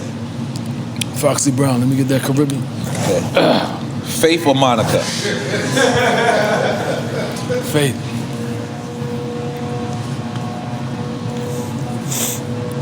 Shaba or Supercat? Shaba. No. I said that too quick. Yeah. I'm gonna go with Shaba, but you know, Supercat, you know, he was great, but I'm gonna go with Shaba, man. Nobody got more hits than Shaba. Shaba! Yeah, he's an icon. Yeah, Shaba. Pusha or Fab?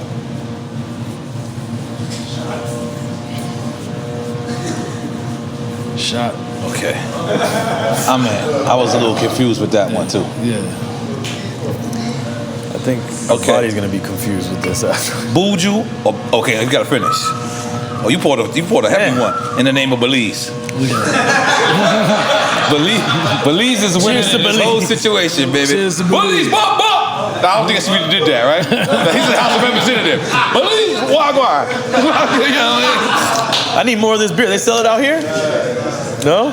I'll get it to you though. I'll get a case. Yeah, that's I'll get good. a case to you. Yeah. Rakim. We want to distribute out here in Belize. This is amazing. I'm doing beer. a Made in Belize festival all around the United States, and they're gonna be one of the main sponsors. Yeah, this is really good. Yeah. Rakim or Kane? Oh shit! Wait, that was your last shot. Hey, it was. Tengo un hueco en el estómago. Rap City or MTV Raps? Rap City. J-Lo or Mariah?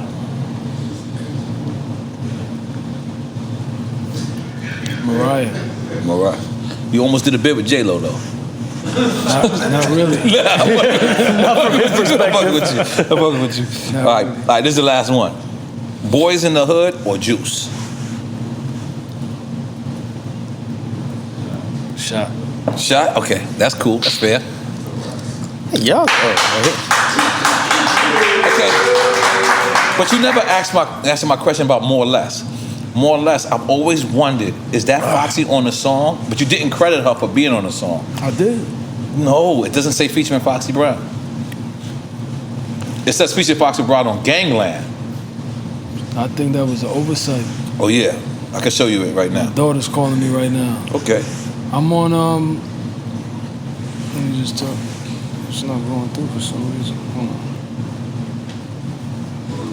Yeah. But I don't know why that is, but yeah, she's on. Now, you are the second rapper to ever drop an album. Okay. Hello, Princess. Listen, I'm on Drink Champs right now. Oh, I'm Fatherhood. I'm filming right Fatherhood. now, okay? I'm filming, but I'm gonna get your baby alive with the kitchen, with the food, and the Barbie camper and everything, okay? That's dope. See, I love you. we gotta be pushing more of this positive energy into our community, into our atmosphere. Yeah, it's called @fatherhoods.com. Yeah, at Fatherhood, yes. So, what was I just said? Okay, you're the second rapper to ever go #1 while incarcerated in jail. Now, I know that's not something to brag about, but think about how many motherfucking rappers ever been to jail. No, it's certainly an accomplishment to go #1. Right. At any circumstance. anytime. And not be able to support the record. Yeah, I mean, going #1 is going #1. Right. And yeah, I've been very fortunate. Right. You know, and that's one of the reasons why, you know, I'm grateful for this opportunity to make amends and, you know, to put just positive energy with people who I may have contributed a lot of negative energy towards, because I was very fortunate. Did you know your marketing campaign? You know, the Phantom just came out. I was a CEO. Yeah, listen, the Phantom just came out. I was a CEO for real. And you had a rap Phantom. I was the CEO for driving real. around That the was city. me. Do you know how dope that shit was? That was me. That was hard. Yeah, that yeah. was hard. Listen, the Phantom just came out. It was about 420,000 at the time. That was Steve-O too, Steve Carlos. That was Steve Carlos. I thought it was Kevin Lyles. No. Remember, maybe them working Steve-O together. was working for me. Oh, okay. He was my intern. That's what I'm saying. You don't understand how great hip hop is. Stephen Victor Jr. is now, you know, the biggest thing in Universal Music Group. Stephen Carlos, president of Warner Music. And Young Sav was working with you too? Yeah, they had Best of Both Worlds. Wow, yeah. Best of both offices. Yeah, it was my sons. I love how No, I'm just saying, like, my guys. I love how the Brooklyn jump out of you every now and then. Like, you know, his movements is just like. So yeah, that was Sav and Steve-O running around the town. In that Phantom. Yeah, in the Phantom. I'm not, but listen, it's a difference. God bless me. You know, well, only other people who did that was Rockefeller, and this is when Rockefeller was the hottest in the world. Rockefeller. They used to put the flyers on the E class. Yeah. No. That's what you had. You had your shit wrapped. No, mine was wrapped. Yours was They wrapped. had the flyers like they had the flyers. They had the flyers. I didn't know that. That's a good point. I'm not trying to, you know. Yeah. No, that's a good point. That's a good point. I didn't realize the difference. You're right. They did have, that wasn't official rap. You the first person I seen a super luxury car, because the buggy I Benz was nice. Yeah. I had the big billboard at the Brooklyn Bridge. That's before Dumbo was hot. And you doing That's this before KD. Yeah. And you doing this from the wall. can? Listen, I shot a video in the can. Damn. How do you pull that off? Wow. That's how I got to the House of Representatives. But listen, no, honestly, you know, you got your powers, and the entire point of your powers is to use them for good. Right. And, you know, I'm very, very grateful to be in a position to be a global leader. Wow. And so, you know, hip hop is the most dominant force in the globe. But unfortunately, there's a lot of celebration of destruction. Right. And I'm not judging my brothers. You know, like Meek Mill, that's like my little bro. Like, I love him. You know what I'm saying? He's doing his criminal justice reform thing, him and Michael Rubin. And, you know, I just want to see him be the leader. I want to see him be Mandela. I want to see him be Malcolm X. Because we need that. And what I'm saying is, you know, all the gang banging, you know, all the, you know, just genocide, it has to stop. You know what I'm saying? There has to come a point where, you know, we have so much power. We got the chairman, my brother, Hakeem Jeffries. Okay. He's the chairman of the House of Representative Caucus, the Democratic Caucus. Not the Black Caucus, the entire caucus. Right. We have power. We have a vice president, Kamala Harris, African American woman. Uncle Joe, you know that meme of little baby putting the chain around his neck? That's real. Uncle Joe, you know, he might have made some mistakes 100 years ago, but I think, you know, I feel his energy. He's getting it done. The point I'm making is we have to stop relying on other communities and other people, and we have to start holding ourselves accountable. You know what I'm saying? So, yeah. Kanye said he called her Camilla. We ain't seen her since the election. Harris. Did you hear him say that? I mean, I wouldn't touch on it, but you know, I discovered, this is what he said. I wouldn't say I discovered Ye, but I appreciated his genius way before. And, you know, I love Ye. You know, Ye, I'll never forget, I was in Clinton, N.O.R.E. You know, people don't understand, you know, spending 10 years of your life in a correctional facility. That's why I entitled my second album, Buried Alive. Yo, that's my question. Look. My second album is Buried Alive, because I was buried alive. That's all introspective, right? It's only two things. Look, Shyne. Why did you call the album? Is that Stephen Victor? Buried Alive. There's only two things that's worse. It's being in a hospital or being incarcerated. You know, being incapacitated in a hospital or being incarcerated. You know, so being incarcerated was absolutely the worst thing, and that's why I called my album God. Okay. But describe Buried Alive, right? Okay, all right, cool. You know what I'm saying? Because I was literally, I was dead. Right. You know what I'm saying? But you're alive. But I'm alive because I fought to be alive. Right. I fought to not be dead. Right. I was like Michael Jackson in Thriller. You know, doing the whole dance and everything after he rose from the dead. So there was rumor, and I would like you to address it. You could say no or yes. That like when you was in jail, like you was affiliated with the biggest Bloods. I loved everybody. I was the leader that I am today. Okay. I was a leader. I was in there stopping people from killing each other, stopping people from inflicting violence against each other. And, you know, I did what I had to do to survive. But I was a leader. I took care of everybody. I took care of everybody. It didn't matter your affiliation. Right. You know, it didn't really matter. You know, some people had certain type of charges that I really didn't want anything to do with. You know, child molestation. You know, rape, child molestation. But no, I was a leader. Right. You know, I love people. You know, I'm a humanitarian, and that's what I was about. You know, maybe there were certain people that loved me more than other people. Right. But I was all about, you know, everyone. Just trying to guide my brothers. Just, you know, I felt so bad that I was there, and while I was there, I would have a #1 album. I would have, you know, like Jay-Z would come to Rikers Island in the Maybach. Right, to see you. To come and see me. Right. Wow. Fat Joe would pull up. Wow. Fat Joe actually did a concert for me. For my brothers that were incarcerated. So no, I was just a leader. That never worked against you though? Those type of things? No. Didn't put a target on your back? No. The authorities love me because, you know, all I did was pray. You know, I was a devout Jew. You know, kosher. I mind my business, you know, and I try to advise everybody. I try to guide everybody. People, young kids would come in. I had a program called YAP, Youth Apprenticeship Program. So if a young kid would come to my house, and he didn't have his high school diploma, I would send him I would take him upstairs to a class that I taught and made sure he would try to get his GED. Wow. You know, so I was always about positivity. That's why, like I said, when I came out and I was dealing with all that negativity, you know, that wasn't the right thing to do.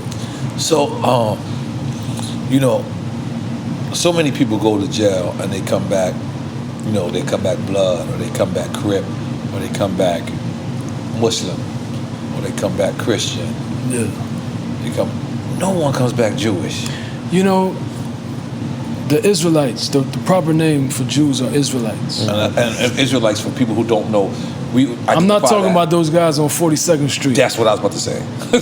No. Listen, that's not the Israelites. Listen, Okay. if you're guys on 42nd Street with the black, if you're a Christian or a Muslim, you're the Quran or the King James version of the Bible, and you read the Old Testament, they both have the Old Testament, and you read, you know, it will tell you about the Israelites. Right. And you know, the 5 books of Moses is in both those scriptures. And you know, in the 5 books of Moses, which is my name, you change your name to Moses. Yeah, legally. Levi. Well, my name is Moses Barrow. Right.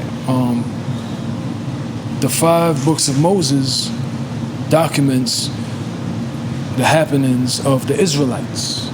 It's not in the Torah, though, as well? That's the Torah. The Torah is in the Quran. It's in, okay. So that's the and first. in the Christian books. Got it. So the point I'm trying to make is nowhere in the Torah, the Quran, or the Christian books do they mention the word Jew. It's Israelite.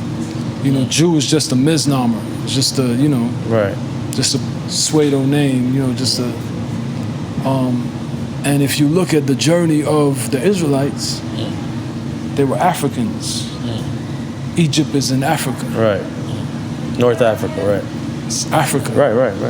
Right? So the people in Africa got broad noses, big lips, and, you know, much darker than I am. You know, you had pharaohs that were the color of your shirt. So the point I'm making is, you know, the Israelites, most of their story was in Africa. So it's not like, it shouldn't be a coincidence, or it shouldn't be shocking that, you know, an African American, African Caribbean is drawn to Judaism. Right. Because that's an African science. Wow. Israel is in Africa. If you look at Africa, Israel is right there, attached to Sinai, which is in Africa. They're like connected. They call it the Middle East. I'm not going to get into that politics, but if you look at the map. Yeah, I see what you're saying. It's not far-fetched that it's... Not even far-fetched. It's literally attached. Right. Wow. And the entire thing was going from Egypt to Israel. Well, what I meant far-fetched is that it's the same people. It's still a part of Africa. Right. So Africa got Ethiopians. Africa got, you know, the Igbos in Nigeria. You know, shout out to my little brother, Davido. So it's not, you know, to me, people associate being Jewish with being European. Right. Which is, you know, just a myth. It's not real. You know, if you look at Moses was married to an Ethiopian. Wow. It says this. Right, and it's post-World War II Israel. It says this in the Bible. But I'm not talking about Israel. I'm just talking about, you know, so being a Jew is not synonymous with being an Israeli. Right. You know, this is something that is like our calendar is like 5,800 years old. Wow. So the point I'm making is being a Jew, being an Israelite is not a racial thing. Right. You have Jews from Morocco, you know, you have Jews, Morocco, you have Jews from Iran, you have Jews from Yemen, you have Jews from Iran, you have Jews from Syria, you have Jews from Lebanon. From the places you have Jews from Russia. But you're naming mostly places besides Russia. You have Jews known for you have Muslim. Jews from Czechoslovakia. All over you have Jews from all over Europe. Wow. But those Jews that are in Europe came from Africa, came from Israel. They were persecuted in Jerusalem and in Israel, and they fled to Europe. Right. So the point I'm making is I don't like to racialize being a Jew. Right. Being a Jew is a-racial. Being a Jew is a belief. Right. And that is, to believe in one God, Right. monotheism. Right. And I believe that there's one intelligent designer that created the universe. And, having a connection with that intelligent designer is the Holy Grail, kind of like with me and Diddy. Right. When I realized that connecting with him would lead me to success. And that's why I chose the name Moses. Because Moses was not born a Jew. He wasn't circumcised. He didn't have a Brit Milah, right? He didn't keep Shabbat. He didn't wrap tefillin. He didn't do any of those things. He was raised as an Egyptian. If Moses is not the same person as Muhammad, right? No. Okay. But Moses is like the guy in Judaism. It's him and King David. Right. But Moses is the guy. He's the guy that got the Torah. Yeah. Right. You know what I mean? But Moses was raised as an Egyptian, as a North African, in Pharaoh's house. But Moses And this became. is in the Torah, or this is? It's all It's in in all the the Torah. books. Everything Okay. that I'm It's in all telling the you is books. facts. You ain't come yet? Yeah, he's in the phone. Okay. Typical Stephen Vicker. Yeah, you getting that money. Yeah. But listen, but Moses was raised as an Egyptian, right? Yes. But that's what I'm trying to tell you. The foundation of being a Jew and an Israelite is not a racial thing. It's an ideological thing. Right. It's a philosophical thing, right? Let me tell you what that Yes, ideological and that philosophical thing Please. is. Moses grew up with Pharaoh. Moses was going to be Pharaoh. And who is Pharaoh? Pharaoh is the guy that works people to death, the guy that has no morals, no characteristics. Can we give a round of applause to Stephen Vicker? That's right. We got to drink to that. He just look like money. We got to drink to that. But listen, Look like it, go you know ahead. how you know you rich? Yeah. When you wear the same hat every day. That's right. That's money right there. That's right. That's right. That's that. What's the guy's name? I mean, Warren Buffett is poor now. That's that Elon Zuckerberg Musk. does that shit. No, that's We wear the Elon same Musk. shit. That's Elon Elon Musk. Musk right there. That's Elon Musk. So Yeah, let's make Stephen let's Vicker. cheers to that. Goddamn it. Salute. Yeah. So long story short, Moses grew up as an Egyptian, and Moses one day says, "You know what? Killing people, working people to death, so that I could be rich and I could have these pyramids and I could have all this wealth, that's garbage. That's basuda, Basuda. Yeah. right? Basuda. Yes. Basuda, right? Like the weed my friend used to smoke. Right? And that's the foundation of being an Israelite. Principles, integrity, right? Character. He said, you know what? I don't want to be rich if being rich means that we're going to work these people to Right. death. These people going to be slaves. Man, that's garbage. And he went into the desert with nothing. Moses. In order to follow his principles and his ideals. And that's what I did. I said, listen, the Rollies nice, the Bentley's nice, Ferrari I was Attic is driving nice. around with. I had all of that while on trial. But none of that was worth me being a Tekashi 6ix9ine and saying, Diddy did it. Right. So my entire life is based on integrity and character. And so like in the House of Representatives in Belize, I'm there to advocate on behalf of people. And that's what Moses did. God, according to the 5 books, was going to destroy the Israelites because they were this, they were that, they did this, they did that. And Moses said, you know what? Kill me, but let the Israelites live. And that's a true leader. That's a true leader. A true leader is going to sacrifice everything for his team. You guys are leaders of your team, and I know you guys make sure that everybody's straight before you straight. Everybody goes to bed, everybody get their check before you get your check. And so so that's my connection to being a so-called Jew. I'm not religious because my religion is humanity. My religion is being honest. My religion is being generous. My religion is being tolerant. You know, So I'm about humanity. I'm not about any religion in particular. I still practice the sciences of, you know, being a Jew, being an Israelite. But yeah. Man, how was it living in Paris? Before I go to my next question. Yeah, but so you was eating baguettes and shit every day. To just close up that last question. The point is, an African being a Jew should not be surprising. Anyone can be a Jew. Okay. You know, being a Jew is not restricted to a particular race. So Paris, I was in Paris before Hov and Ye. Just put that on the record. For what? Before Hov and Ye. Oh, did you said Cove and Ye? I was like, Cove was out there too? Like, damn. No, I'm just. Cove was in Paris early. I'm just taking my credit. Right, okay. I'm just taking my credit. He wants to get his props for that. Oh, I'm just taking my credit. He was in Paris. Now I'll get what you're trying to say. I'll get what you're saying. Okay. Before Watch the Throne, okay. I was in Paris. You ain't in Hotel Costes? No, I was in the La Maurice for more than 6 days. Ooh. That's when me and Steven. Okay, Steven very rich. Yeah. Okay. He was rich then. Yeah. Okay. Him and Push. Okay. Yes. But you know, Paris is where many of the Jews in Israel who were persecuted. Many of the Syrian, Moroccan, Iranian, Lebanese Jews, they went to Paris. Is that why the hash is so good in Paris? There's a big Jewish community in Paris, and there's a big African community. Yes, there is. In Paris.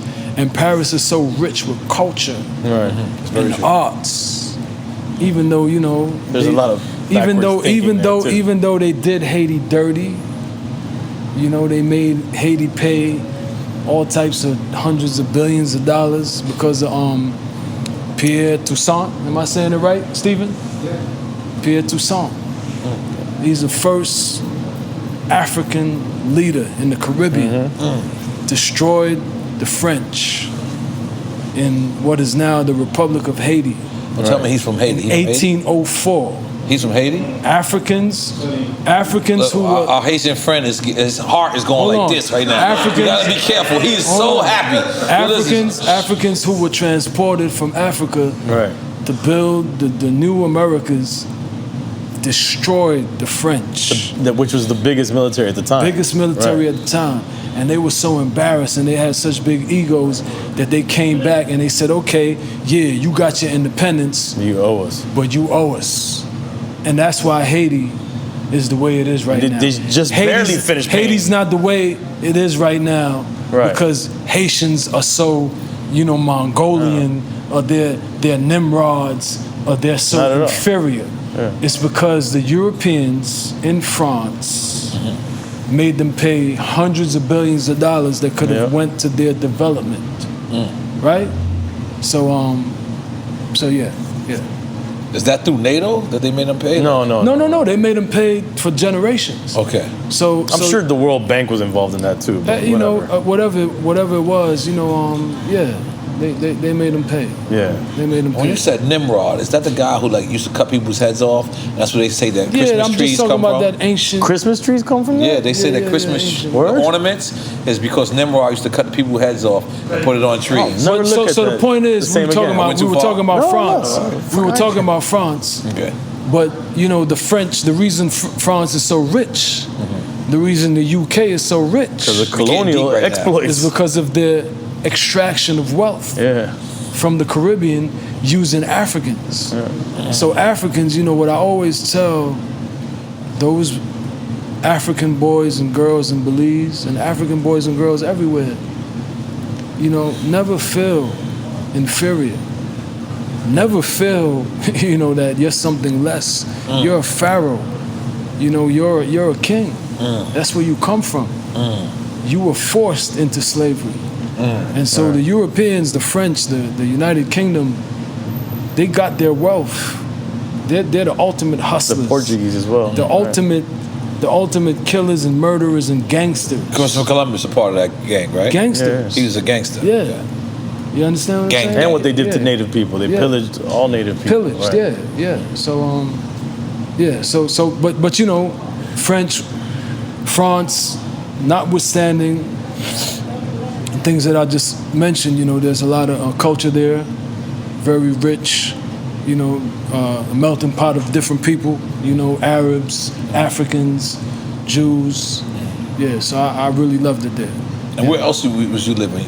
I was in Israel, I was in Jerusalem, Oh, you lived in Jerusalem? Why you didn't go straight back to Belize and just? No, I went straight back to Belize. I know, but why do you even stay there? Cause you know what it was? I get a lot of flack for that. oh, okay, my bad. Yeah, I ain't know. No, it's cool. Okay, I ain't Flack know. is good. I ain't It's know. good I to ain't know. address the flack. Okay. Because people say, well,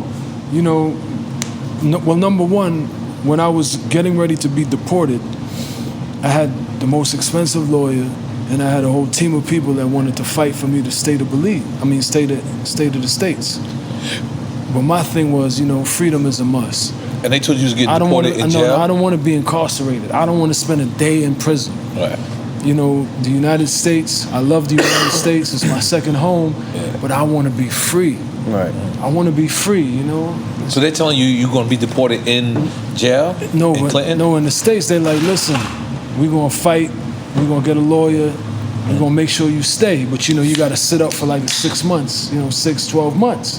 Or more time? Yeah. After your bid is complete? And I'm like, no, right. I need to be free. Right, I need real to be, shit. Notorious B.I.G. said smoking trees in Belize. Word up. That's what I need to be doing. I don't smoke. Yeah, but it's okay. I drink Bellican beer. Okay, that's okay. Let's take a shot to that, man. Let's take a shot to that. God damn it, you set it up. Let's take a shot to that. You drink Bellican beer, you drink... And I drink Caribbean, and I drink 1981. God damn it. Not 1942. 1981, goddamn. Yeah. So when that entire process was happening, my thing was just freedom. It wasn't about being in the United States. It was and this is after 9 years of incarceration. It was about being free. So you know what? I love Belize. Send me to my people, and by God's grace, when the time is right, I'll be back in the United States on Drink Champs. But let me drinking just that tell you 1981 and that Caribbean and tell that you something. stout and that regular Bellican. It's only 2 rappers that got deported that Slick made Rick. it back. Slick Rick Yeah. and motherfucking Shyne. That's my brother too. Yes. He comes to Belize often, because he does those, he performs on those cruises. Highest regards to his wife, Mandy, that's my sister. Yeah. Right. Slick is my brother, Right. great guy. Right. Supported me all throughout. They send school bags to Belize. Right. They send, education scholarships to Belize. Right. The first time they came to Belize, we connected like that. But for my thing is to be free. I didn't want to be incarcerated a day more, so I said, listen, send me home. Because they said 6 to 9 months you had to stay in order to and get then your, I would beat the case, but I wanted to be free. So when I got to Belize, you would have to stay in jail. It wasn't like they said you had to stay and be in a halfway house. no, you got to stay in. You got to stay in Clinton Max. Yeah. No, you were in like a immigration jail, but I didn't want to be in any kind of jail. I wanted to be free. So when I got to Belize, I went to Belize. The first things I did, I went to education, to universities, to high schools, brought Harvard professors, John Jay professors. When I landed in Belize, I went from the airport to the girls and boys home, to the home for foster care. I went to prison. The prison in Belize? In Belize, to encourage my brothers and sisters and lift everybody up. And I donated monies, I did everything that I had to do, but I needed to be free. So I would go to Mexico City, I would go to, Costa Rica, Panama, wherever there were Jewish communities, to go pray on the Sabbath and, go do my thing. Let me ask you, are they I accepting just you? want, they accept They me. accept. Let me ask you, are they accepting you because you shine, or they accepting you because you're a Jew? No, they accept me because when they see that tefillin and they see all the stuff that I do. Tefillin? What's that? Yeah, that's something that Moses did. And when they what's see a me kibbutz? Kanye said we need a kibbutz like the Jewish community. That's a farm. where they live on the farm community. Where we all... Yeah, all together. Everybody, they eat what they grow. Is that the way you pronounce it? Kibbutz? Kibbutz. Oh, man, my name is N.O.R.E. They know I pronounce shit fucked up. Well, we gotta fix it. There's one thing they know about but my... listen, I just wanted to be free. Right. I wanted to go anywhere I wanted to go. So Friday would come, book the flight. I'm out. I'll come back on Monday. And then I was in Mexico City shooting a video. Shout out to my homegirl and Steve-O as well, Fatima.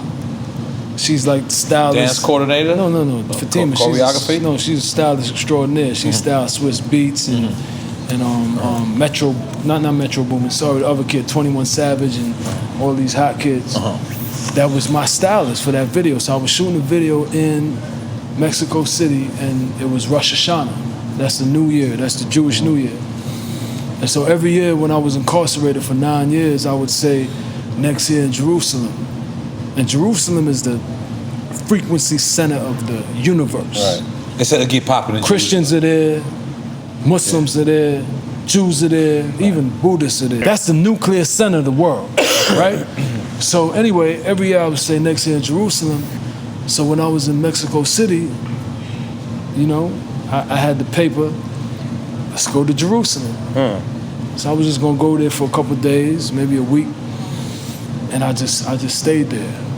You know, but it was about my freedom. And they got clubs in Jerusalem. Shit's popping. No, right? that's Tel Aviv. Oh, I'm a little Jerusalem off. Okay. is Cool. You're losing it right now. No, people be telling me Tel Aviv is lit. Nah, Tel Aviv is popping. No, Jerusalem is popping. where Jesus is buried. That's what I'm saying. Where It's Rachel, lit where Jesus is where buried. Rachel, Yeah. Nah, it's not. No, it's not lit. It's Tel Aviv. Oh, Tel Aviv? Okay, it's next to it. It's Brooklyn and Queens. It's next to See how you it. try to hit me with the Fort Lauderdale, Fort you know, Lauderdale. Wynwood. Anything to say to me. Let's take a shot for that, Sean. I'm sorry. We're in 1981. 1981 right in front of you. Shit. That's how That you know means you got me. You got me. You got me, Sean. I'm the drink champ. Yes.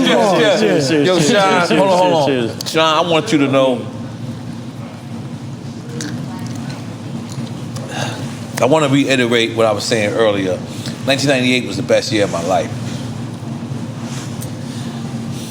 And it wasn't about making, now that I'm older, it wasn't about making money.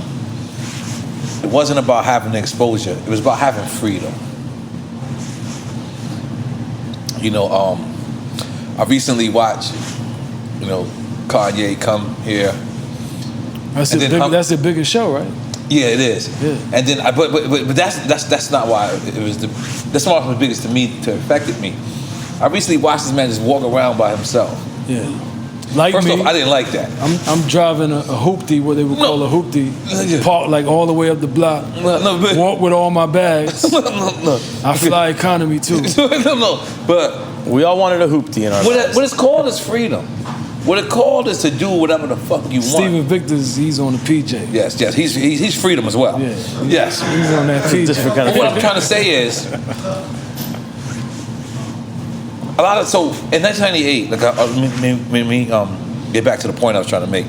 1998, it was me, DMX, Cannabis, Cameron, Capadonna, Corrupt. I said Corrupt. Cannabis was that guy. Yeah, he was. And He was. It was our year, right? This was our year. Cannabis was that guy. And then out the blue, they say there's this guy named Shyne. And we're all like, who the fuck is Shyne? Why are y'all talking about him? Where's his records? Where's this thing that you guys are talking about? So you was one of them guys like, why the fuck he got $2 I kind of might have been those guys. I kind of might have. Yeah, That means he definitely was one of those guys. Hold on, let's drink to that. We gotta drink to that. Let's drink to that. I don't know if you remember the first day I met you. I don't know if you remember the first day I met you. We gotta drink to that. Salud. Yeah, salud. Salud. Yeah.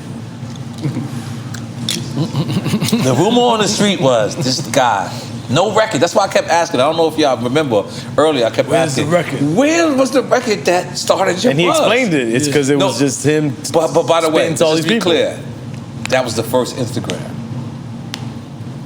His buzz and the way that it spread like something viral on Instagram. Well, that's what viral was back then. That's what It's viral word, was. Word of mouth. Word of mouth, right. And I kid you not, I'm being honest. As an outsider looking in, I was like, who is this guy? And how how does he have such a buzz? Like having a buzz in 1998 without a record was unheard of. Right. You couldn't. You had to be on Clue's tape, starting it. That means that you could have been number 7 on Clue tape, and motherfucker like that ain't it, because it was the first 5 slots, and then 7, 8, 9, and 10, and 31. No one listened to those. It's the first 7 spots. I'm dead serious. I'm not even playing around. I think people listen to the whole tape, but go ahead. Not if you wanted to be on top of the world. I understand what you're saying. Not if you wanted to be top. I understand what you're saying. Listen to that whole Clue tape though. Yeah, no, it was the first 10 songs, maybe 10. I'll tell you, it was the first 7. I'm telling you, that meant something to the world. Hot 97 were literally, because there wasn't no Power 105 back then, they were listen to the first 10 Clue songs or the first 7 Clue songs, and those songs would be added to rotation. That's literally how the world was at one point. Right. So I say that to say, this is all bigging you up. Just let's roll with this. I say that to say you had none of that. And you had the world saying, I'm giving him a 1 million. Def Jam talking about, I'm giving him 1.2. Electra, Sylvia Rhone. Go ahead, let's floss. Come on, let's talk about that. Tell us all the labels. Jimmy Iovine. Jesus. Ooh, Interscope. You know, Jimmy Iovine is so important because right now, Stephen Victor. Yeah, he got that Jimmy Iovine money too. Yes, no, but Stephen Victor. Spotify, all type of Stephen shit. Victor. Yeah, I know him. Don't just talk fly. He gives back. He's given like, you know, 100,000 to Belize and education funds. God damn it. He's given Do we money. make some noise to Stephen Victor? Yeah, that makes that's sense. He's given me money to sign artists In Belize? In Belize. Okay, he ain't giving me my money yet because my money's like millions of dollars. So we not there yet. But as far as the charity money, that's beautiful. He's making sure the charity money is there. Yeah. But Jimmy Iovine, you know, Stephen Victor reminds me of a young Jimmy Iovine, and I told him that. He'll tell that's you. beautiful. No, he'll tell you. That's beautiful. I told him this 13 years ago. I said, listen, and I told him. You got a house in Malibu?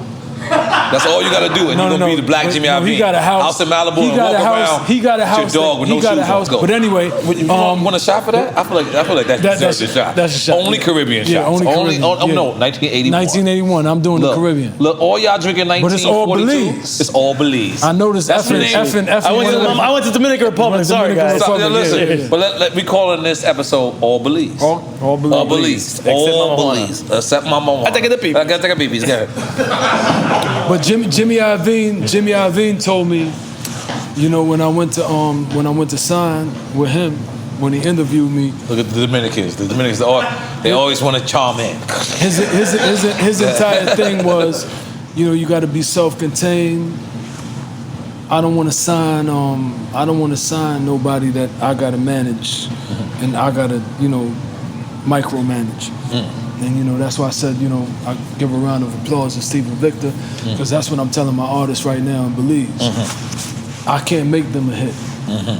I can't wave a magic wand and they'll be famous tomorrow. But if they work hard, if they're determined, if they're willing to run through the brick wall the way I was, if they're willing to jump into Miami Beach Sea and swim to Cuba, to Belize, to Jamaica, they'll get there. But I'm not gonna wave a wand for them to get there. You know what I'm saying? Or give them the Holy Grail. They gotta find the Holy Grail, like you found the Holy Grail. Yeah. That's beautiful. Yeah. So you once said, hip-hop is not the cause for violence in America. No. Hip-hop ain't responsible for Hip-hop ain't responsible for the violence in America. America is responsible for the violence in America. It's a very deep statement, sir. You know, but we gotta drink to Uncle Joe. I don't like calling him Uncle Joe. Yeah, I call him Uncle Joe. That's my guy. Don't get between me and Uncle Joe. We got a thing. I'm an independent. We got a thing. You could. All right, you got a thing. Go your Uncle Kanye route. No, I'm not calling. Listen, exactly. What's the name? Candace Owens. What's her name? No, I'm definitely not Candace Owens. No. I'm Uncle Joe.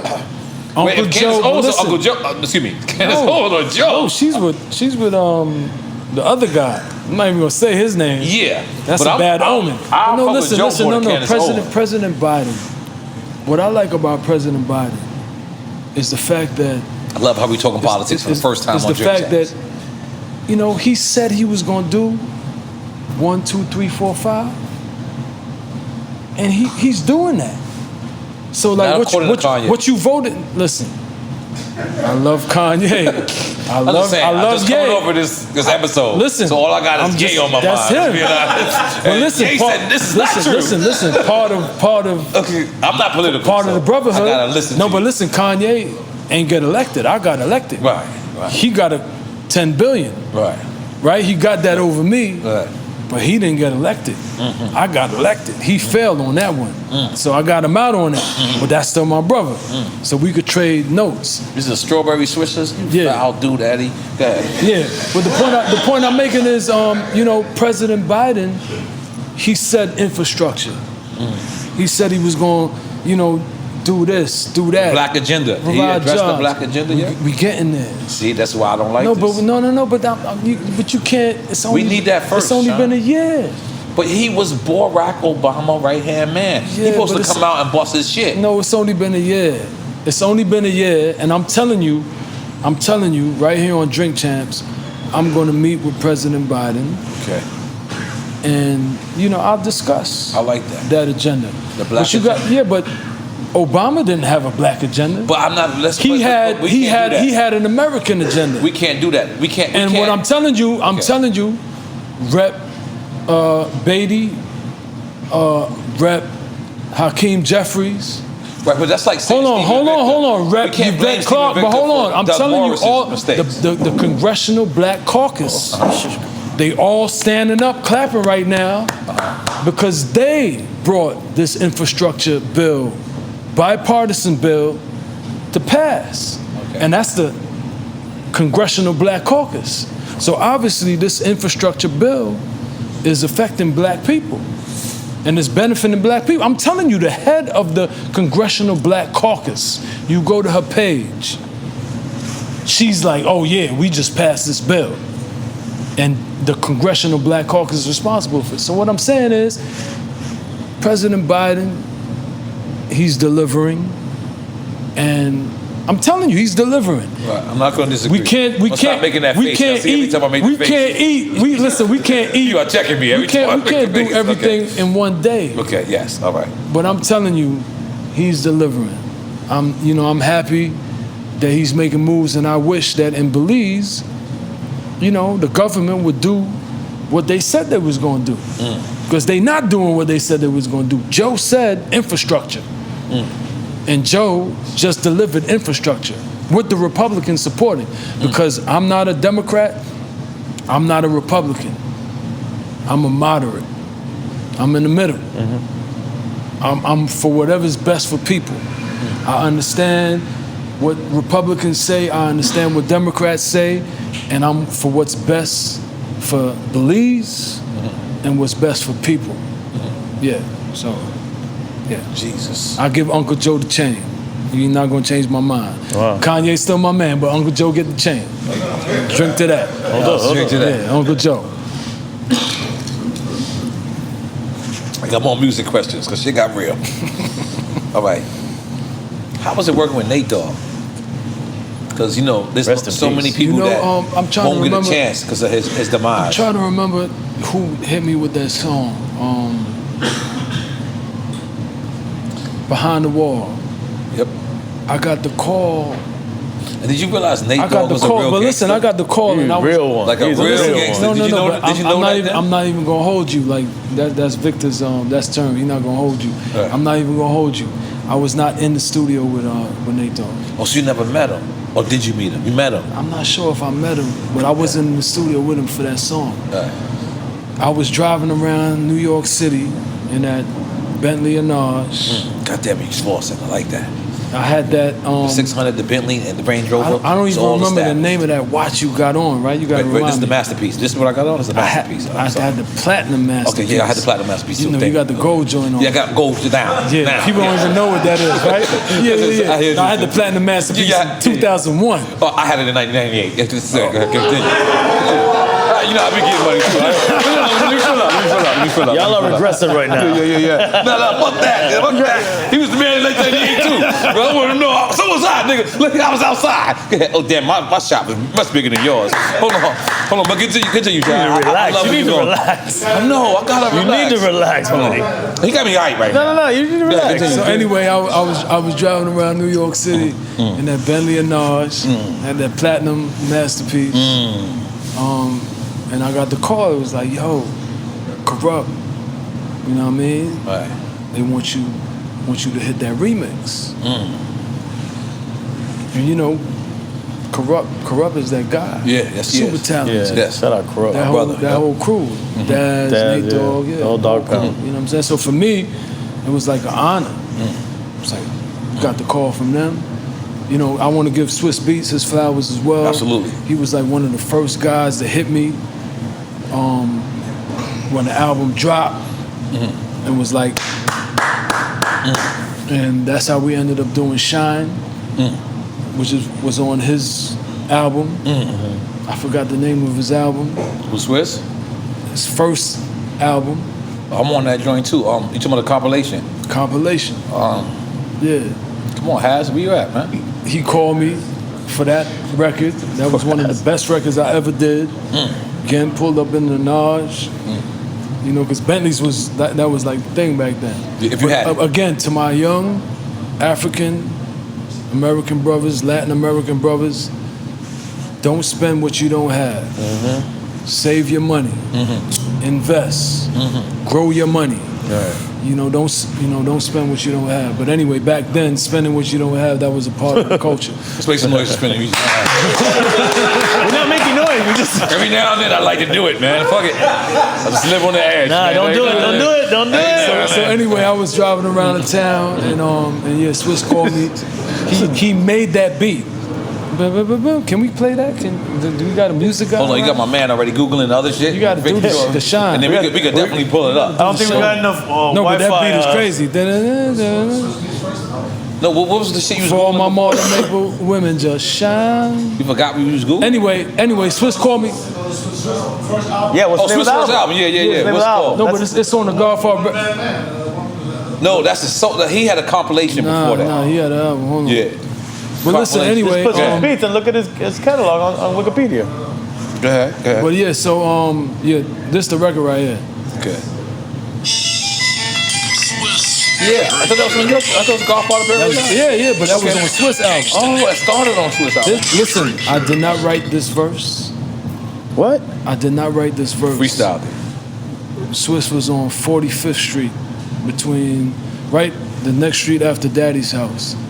That's Sound Studios. I went to the studio. I had the Long Johns. Same thing that I said in the rap. I had the Long John fitted, Tupac Timberlands, Arnage Bentley. Went up in a joint and he made this beat.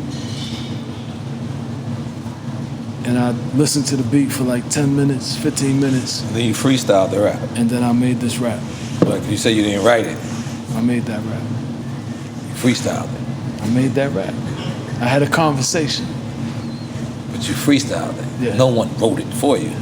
Did you freestyle it? You Or you wrote it in your mind? Actually, it's the way you did it. Our fans are fucking vicious. So I had to make sure you Nah, but there's a difference between freestyling and writing it in your mind. No, and I did it in reciting my mind. That's what I'm saying, yeah. Right. Yeah. So Like no Big writing and Jay. down. No. Right. So you trying to say you did this before Jay? No, I Okay. did after Jay. Jay was doing Because you heard it Jay before been me. doing it. And Big No, was I doing didn't it hear too. it. Listen, when you love music so much, and that's all you do, which was, I thank God for getting to that phase where all I ever thought about, all I ever wanted to do was make music. So it's like I was going to court. I was facing 25 years, incarcerated for something that I didn't do for defending my friend. And, when I would leave court, I would go home, I put on my, thermo, my fitted, my Tupac boots, and I get in my car, I drive around, and I go to the studio, and I just have conversations on beats. With all the big references that people give you, you don't ever see all the parallels in your guys' lives with the single mother, the Caribbean, the street stuff, the writing around in your mind. The only thing we have in common is we did 2 classic albums, and then that was it. You don't think everything else is He went, relatable? yeah, Caribbean, I guess, Brooklyn, I guess. The mom, like there's a big part of that. But he went to heaven, rest his memory forever. You went to purgatory. And I went to correctional facilities, because it was the same thing. Like, I was buried alive, but there's so many African Americans and Latino Americans and minorities that face that struggle. You know what I'm saying? So yeah, that was a real struggle. Yeah. So I'll tell you what. Not only was I excited, you're my friend. Like, I knew you for 20 years. I knew you. We're gonna talk about this battle too that you had with Mike Son. We talk about Mike Son, that's my guy. Yeah, we talk about that later. Tamika, Tamika. Remind me to bring that back Tamika up. Mallory. Yes. That's my sister. But it's my sister. So I went through your whole discography, right? And because I'm excited, just because you're my friend doesn't mean I'm going to slack on my job, right? This is my job. I got to do it. The only thing. Hold on. We got to take a shot to you. Okay, but hold on. Because you're doing an incredible job. Hold on. Yeah, thank you, but this is about you right now. You're doing an incredible job, though. Okay, I like you becoming a drink champ. I like that. I like that. Hold on, the transition. Listen, the transition that you've made from, a rap, platinum artist, making great records. Thank you. Reinventing yourself. Thank you. And being a bridge. I know. Right? Being a platform for hip hop. Thank you, my brother. You know what I'm saying? It's incredible, yeah. But the only record, right, when I went through your whole discography, I really, really did, right? And the only record that even similar reminded me of Big, because now I could distinguish your voice. Back then, I didn't understand. Like, I was like, all right, cool. Some people say I sound like Slick Rick. I got that nasal flow. Damn, that's kind of ill. Yeah. I didn't think of it like that. But the only record I could see that sounded remotely a little like Big was the record called The Hit. Nah.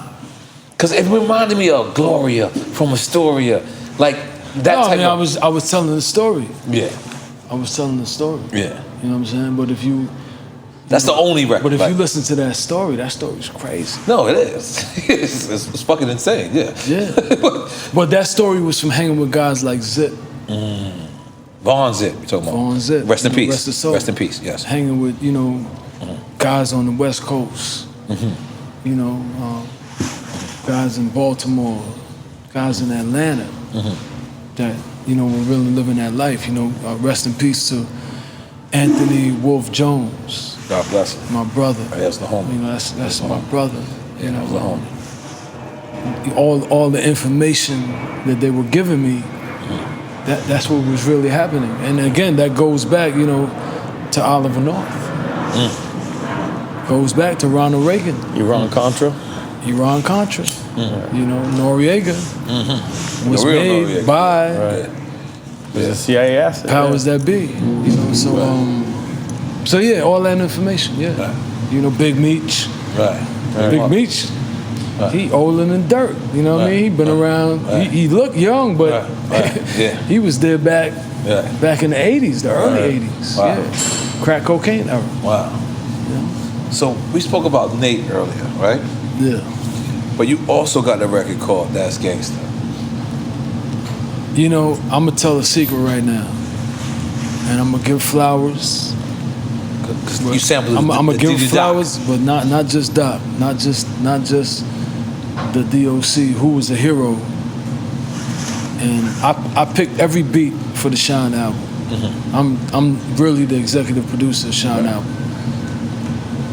But I got that from Nas. The album I Am with the Pharaoh. With the Pharaoh, the Egyptian Pharaoh shit. And he still had Queensbridge in the back. And he hit that ain't gangsta. I don't remember what song it was. Not Fake Dogs, Low Dog. I don't remember what song it was. But he had a rap that said, that ain't gangsta. Right. And so I took that and I said, you know what? That's gangsta. Putting commissary in your homies. It's gangsta. That's gangsta. What made you pick the West Coast? Flooded with rocks. That's gangsta. So I got that from Nas. That's the plain Jane. You ain't flood that. I'm You're a grown man now. God damn it. Okay. Unless it's factory. Let's take a shot for that. Humility, Keep it factory. I take the train. Our fly economy. Settle. We got another episode, buddy. Relax. You got another episode today? Yeah, no way. Hey, that's all good. Oh wow. It's all good. So when you came home, you also named the record label Gangland Records. Now the record label is Omni Belize Records. Everything Belize. Omni means everything. You knew I was going to ask what Omni All means. Belize. That's everything. Omni is everything. And are you interested, let's just be clear, in doing another Shyne album? You know, Stephen, Victor, and I, you know, we're partners. We're doing a documentary. We're doing About? Let me rephrase that. We're doing a bio documentary. Like biopic / documentary? No. We're doing a bio documentary. I don't know what that means. It's a biography documentary. That means a documentary about my life. Okay, yeah. We're doing a bio movie. It means a movie about my life. Okay, that's like NWA. And we're doing That will be scripted. We're doing a TV series about my life. Yeah.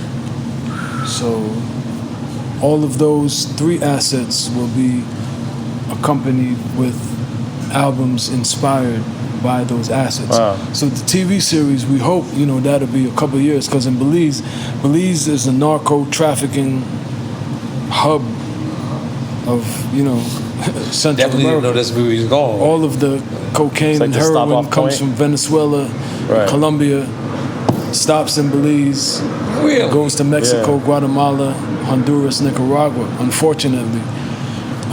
So there's a lot of stories to tell.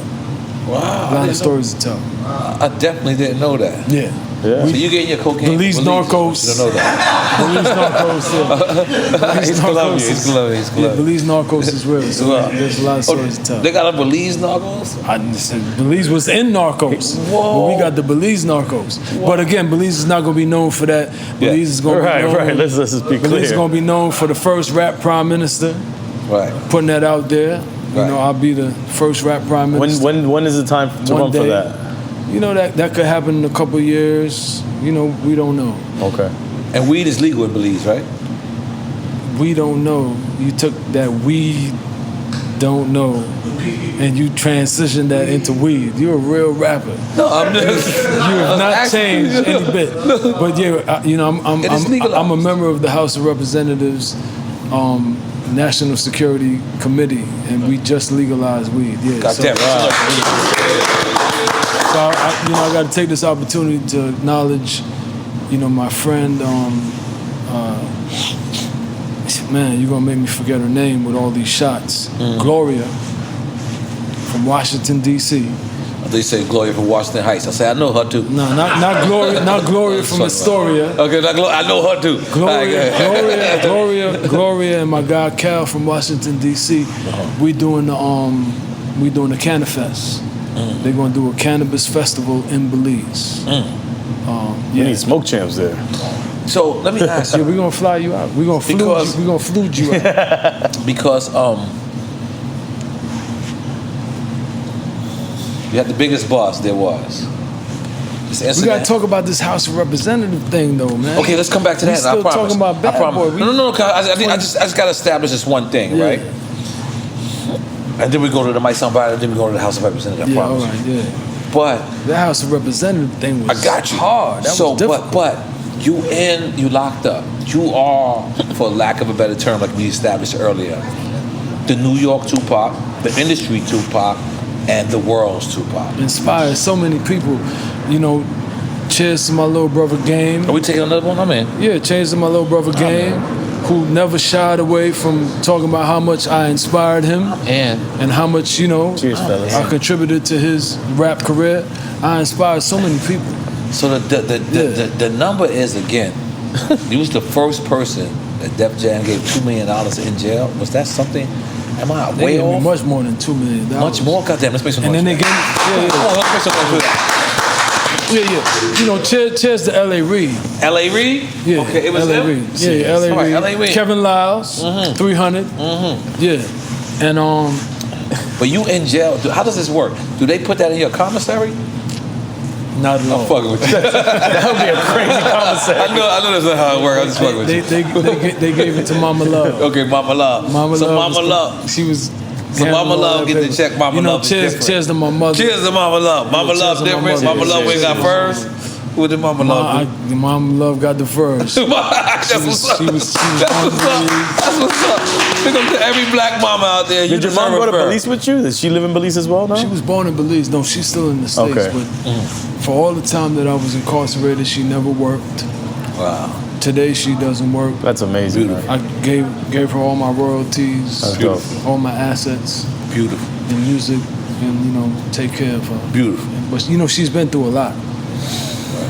Your only child. Especially seeing your baby her baby being locked your up. Your only Yes. child. You put her through a lot, bro. Yeah, I was the only child. Yeah. So Yeah. everything that I give to her, Right. she deserves. You know what I'm saying? Yeah. It was funny that you brought up 45th Street, right?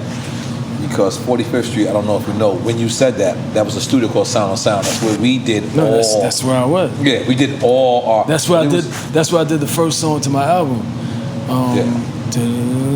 That's where I always used to see Big, by the way. Only Everyone the should strong think- survive. Weak people bleed and get found with their face waist down. Right. Everyone used to be like, think Big used to be in Daddy's house, but on the low, when he was want to be away from everyone, Yeah, he would turn Sound. across and go. But there was one day on Sound on Sound, we were sitting there, and we just heard shots just bust out. And then later on, we found out it was like a Junior Mafia Shyne incident that was on 44th Street, Yeah, which was the 44th Street. very next block, Yeah. which I did not realize that. And you know, Caesar's my guy. Right. All these years, he's like one of my biggest supporters. Right. You go on his page, you can see. Right. I remember when we had the Bad Boy reunion. He was one of the first people because I performed at the Bad Boy reunion, and he was like, this is history. Like this is incredible moments for hip hop. D-Rock, BK Rule, Rule. All my guys, you know what I'm saying? But things happen. Yeah. You know what I'm saying? Things happen, but those are all my guys. And I think, part of, it's just like, with me now in Belize in the House of Representatives. I'm paying my dues, I'm paying my debt. And, that's the reason I bring Caribbean rum. But we like it. I bring Bellican, I bring 1981. I didn't even give you all the shirts. Oh, we in. Everything that I got for you. We gonna wear it on other shows and everything. I'm just telling you, you know what I'm saying? This is the reason, because I pay my dues. I don't know who, you know what I'm saying? I don't know who's that, who's the, but I pay my dues. So it's like, even with those guys, right. Sometimes, you don't know. You don't know what's going on. You're like, yo, I heard this, I heard that. This is a joint right here. This is a joint my uncle used to wear. You know what I'm saying? It's all just for you and DJ EFN. Sorry. You know Let's go, baby. We in. You got. I'm coming at the end. But yeah, so like with that, just for me, I'm gonna take this one. No problem. What if we wanted that one? No problem. I'm saying if you want to no problem. those are my guys though. Junior Mafia, D-Rock, BK What was Rule. the discrepancy? Was there a discrepancy? Like, I think it was just miscommunication. Right. Yeah, I bought two, so one for you. No problem. I'll take mine immediately. I mean, put it on right now. Yeah, I'm putting it, because I'm into the interview. I can't really move, so I'm gonna put it on my head. Really move. Put it on my hats. Yeah, I'm putting it on my head. I got a hat I haven't worn a hat. Okay. You look like the Green Bay Packers. No, but hold on. Let's do it. So hold on, you get one there. All right, I'm in. Oh, shit, coño. Venga. Dale, cabrón. I am in. Where's boy? Oh, Eddie, throw that on. Throw it on, Eddie. Let me see. So was that? Yeah, no, that was just, I think, just miscommunication. Right. I think, just not knowing, not understanding, But those are my guys. Right. Like D-Rock is my man. There was shots flying. We was locked up together. Really? I mean, at the same time, maybe not in the same facility. Right. And it's always been love. Right. Because as you got the reports, Right. they got the reports. Right. That Shyne, as we used to say back in that time, is official tissue. Right. Yeah. God bless, goddamn. Yeah, so those my guys. God bless, goddamn. All right. She's Louise. Hold on, let me see. Belize, we gotta do Belize though. Yeah, let's talk about it. Let's go. Oh yeah, let's talk about Belize. So everybody gotta go to Belize. You say you want to talk about the House of Representatives. Hold on. Let me ask you something. No, I just want everybody to visit. Before you even proceed, let me ask you I don't something. know who's gonna get the sweatshirt. Who has? I'm in. Who has better waters? Who has better waters? Turks and Caicos? So you gonna get? Yeah. Turks and Caicos or Belize? Better waters. Let's be clear. Belize has better everything. Really? The slogan is everything is better in Belize. That's the slogan. That's the slogan. That's Everything the is slogan that I better. made up. Yeah. All right, cool. Niggas just throwing your shit away like it's sparkling. It's all good. Like in a good way. Like, Nah, Mr. Lee wants a shirt to wear it right is a now. little cold in here. So bottom line, this is where we leaving with this, right, Shyne? Belize is the best place in the world. On the planet. Definitely the best place to meet, but one of the best places in the world. I encourage everybody to visit. Please. Right. Visit And your Belize. goal is to be prime minister. What do we do? Do me, Puff, Jay-Z, Kanye West, Nas have to take a boat down there and we got a campaign? It's all about the what do bag. we got to do? It's about the bag. Right. You got to change people's lives. We got to change people's lives. Stephen Victor, you know, that's He got the bag. No, I'm just saying. No, he don't got the bag. He's giving the bag. He's getting on a PJ and he's flying to Belize on Garifuna Settlement Day, and he's giving away like $100,000. I'm flying. We gotta go. We gotta go, man. I know, but he's not giving away. I gotta do coming he's home not over making there. it rain. He's giving away for scholarships for primary school, scholarships for junior high, and scholarships for university. It's called the Stephen Victor Scholarship Fund. That's dope. And then you'll have different scholarships. I'm gonna be honest. We got the same initials: VS, SS, V. So like, whatever his donation is, a little bit mine. So I'm just playing, right? Just playing. So I was playing around earlier, but now I'm serious. Is the goal to make you the prime minister for real? Would this ever be that, like, you know what I mean, like for on some for real shit? Like can we go? And what does the prime minister mean? The prime minister is the president? No, for lack of a better term, it's Joe Biden. Yes. So all the things that I compliment President Biden for doing, right? I'd like to do for my people. Right. I'd like to provide free education for my people, where they don't have to go to a politician. Right. But it's a part of the systematic operations. Healthcare, healthcare is still a problem. Access to healthcare is still a problem. Minimum wage, the type of money.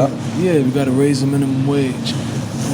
Access to housing, affordable housing, is a problem. Access to funding to start your own business. Right. Because if you're a poor person, you don't got no credit. You don't got no savings. You ain't got nothing. But we, as a government, have to customize financing for people like that. Land is very important. The kibbutz that Ye talked about. We got to teach our people to grow what they eat. We got to teach our people to be self-reliant. Even if it's animals. I mean, whatever grow it is. that nigga and kill him yourself, right? Whatever it is. I mean, grow the little chicken. You got to be self-reliant. So we got to give our people land. Part of reparations. 40 acres and a mule. In a mule? In a mule. When emancipation happened, the Africans throughout the Caribbeans were given nothing. They weren't given any land. They weren't given any money. They weren't given any housing. They weren't given anything. Right? So part of farming is, we used to pick cotton for a slave master. We used to farm for a slave master. We need to have our own land and farm for ourselves. Grow our own cotton, do our own thing, be self-sustained. And that's something that I want to teach the inner city. So these are all the things that I bring to the table when it comes to, leading a country. But it's not about being the prime minister. It's about Belize. Even if I'm not the prime minister, it's about Belize. And whatever I could do to Belize, whatever I could do for Belize, I'm going to do for Belize. I love that, man. Shyne, man, you got anything? Shit, I think you covered it all. You got anything else you want to say? Because Belize, Belize, Belize. I see you guys in Belize for New Year's. Yes. I see you. In We gotta be there, 2022. man. We're gonna go. At least I'm gonna be there for Pelican post style. New Year's. Best bed. I'll do a coming home in Belize. Oh, that's fire. My documentary I'll come with you to series. that. Yeah. He got a series where he go anywhere. Not anywhere, guy. I go to different. So the way you say it sounds terrible, bro.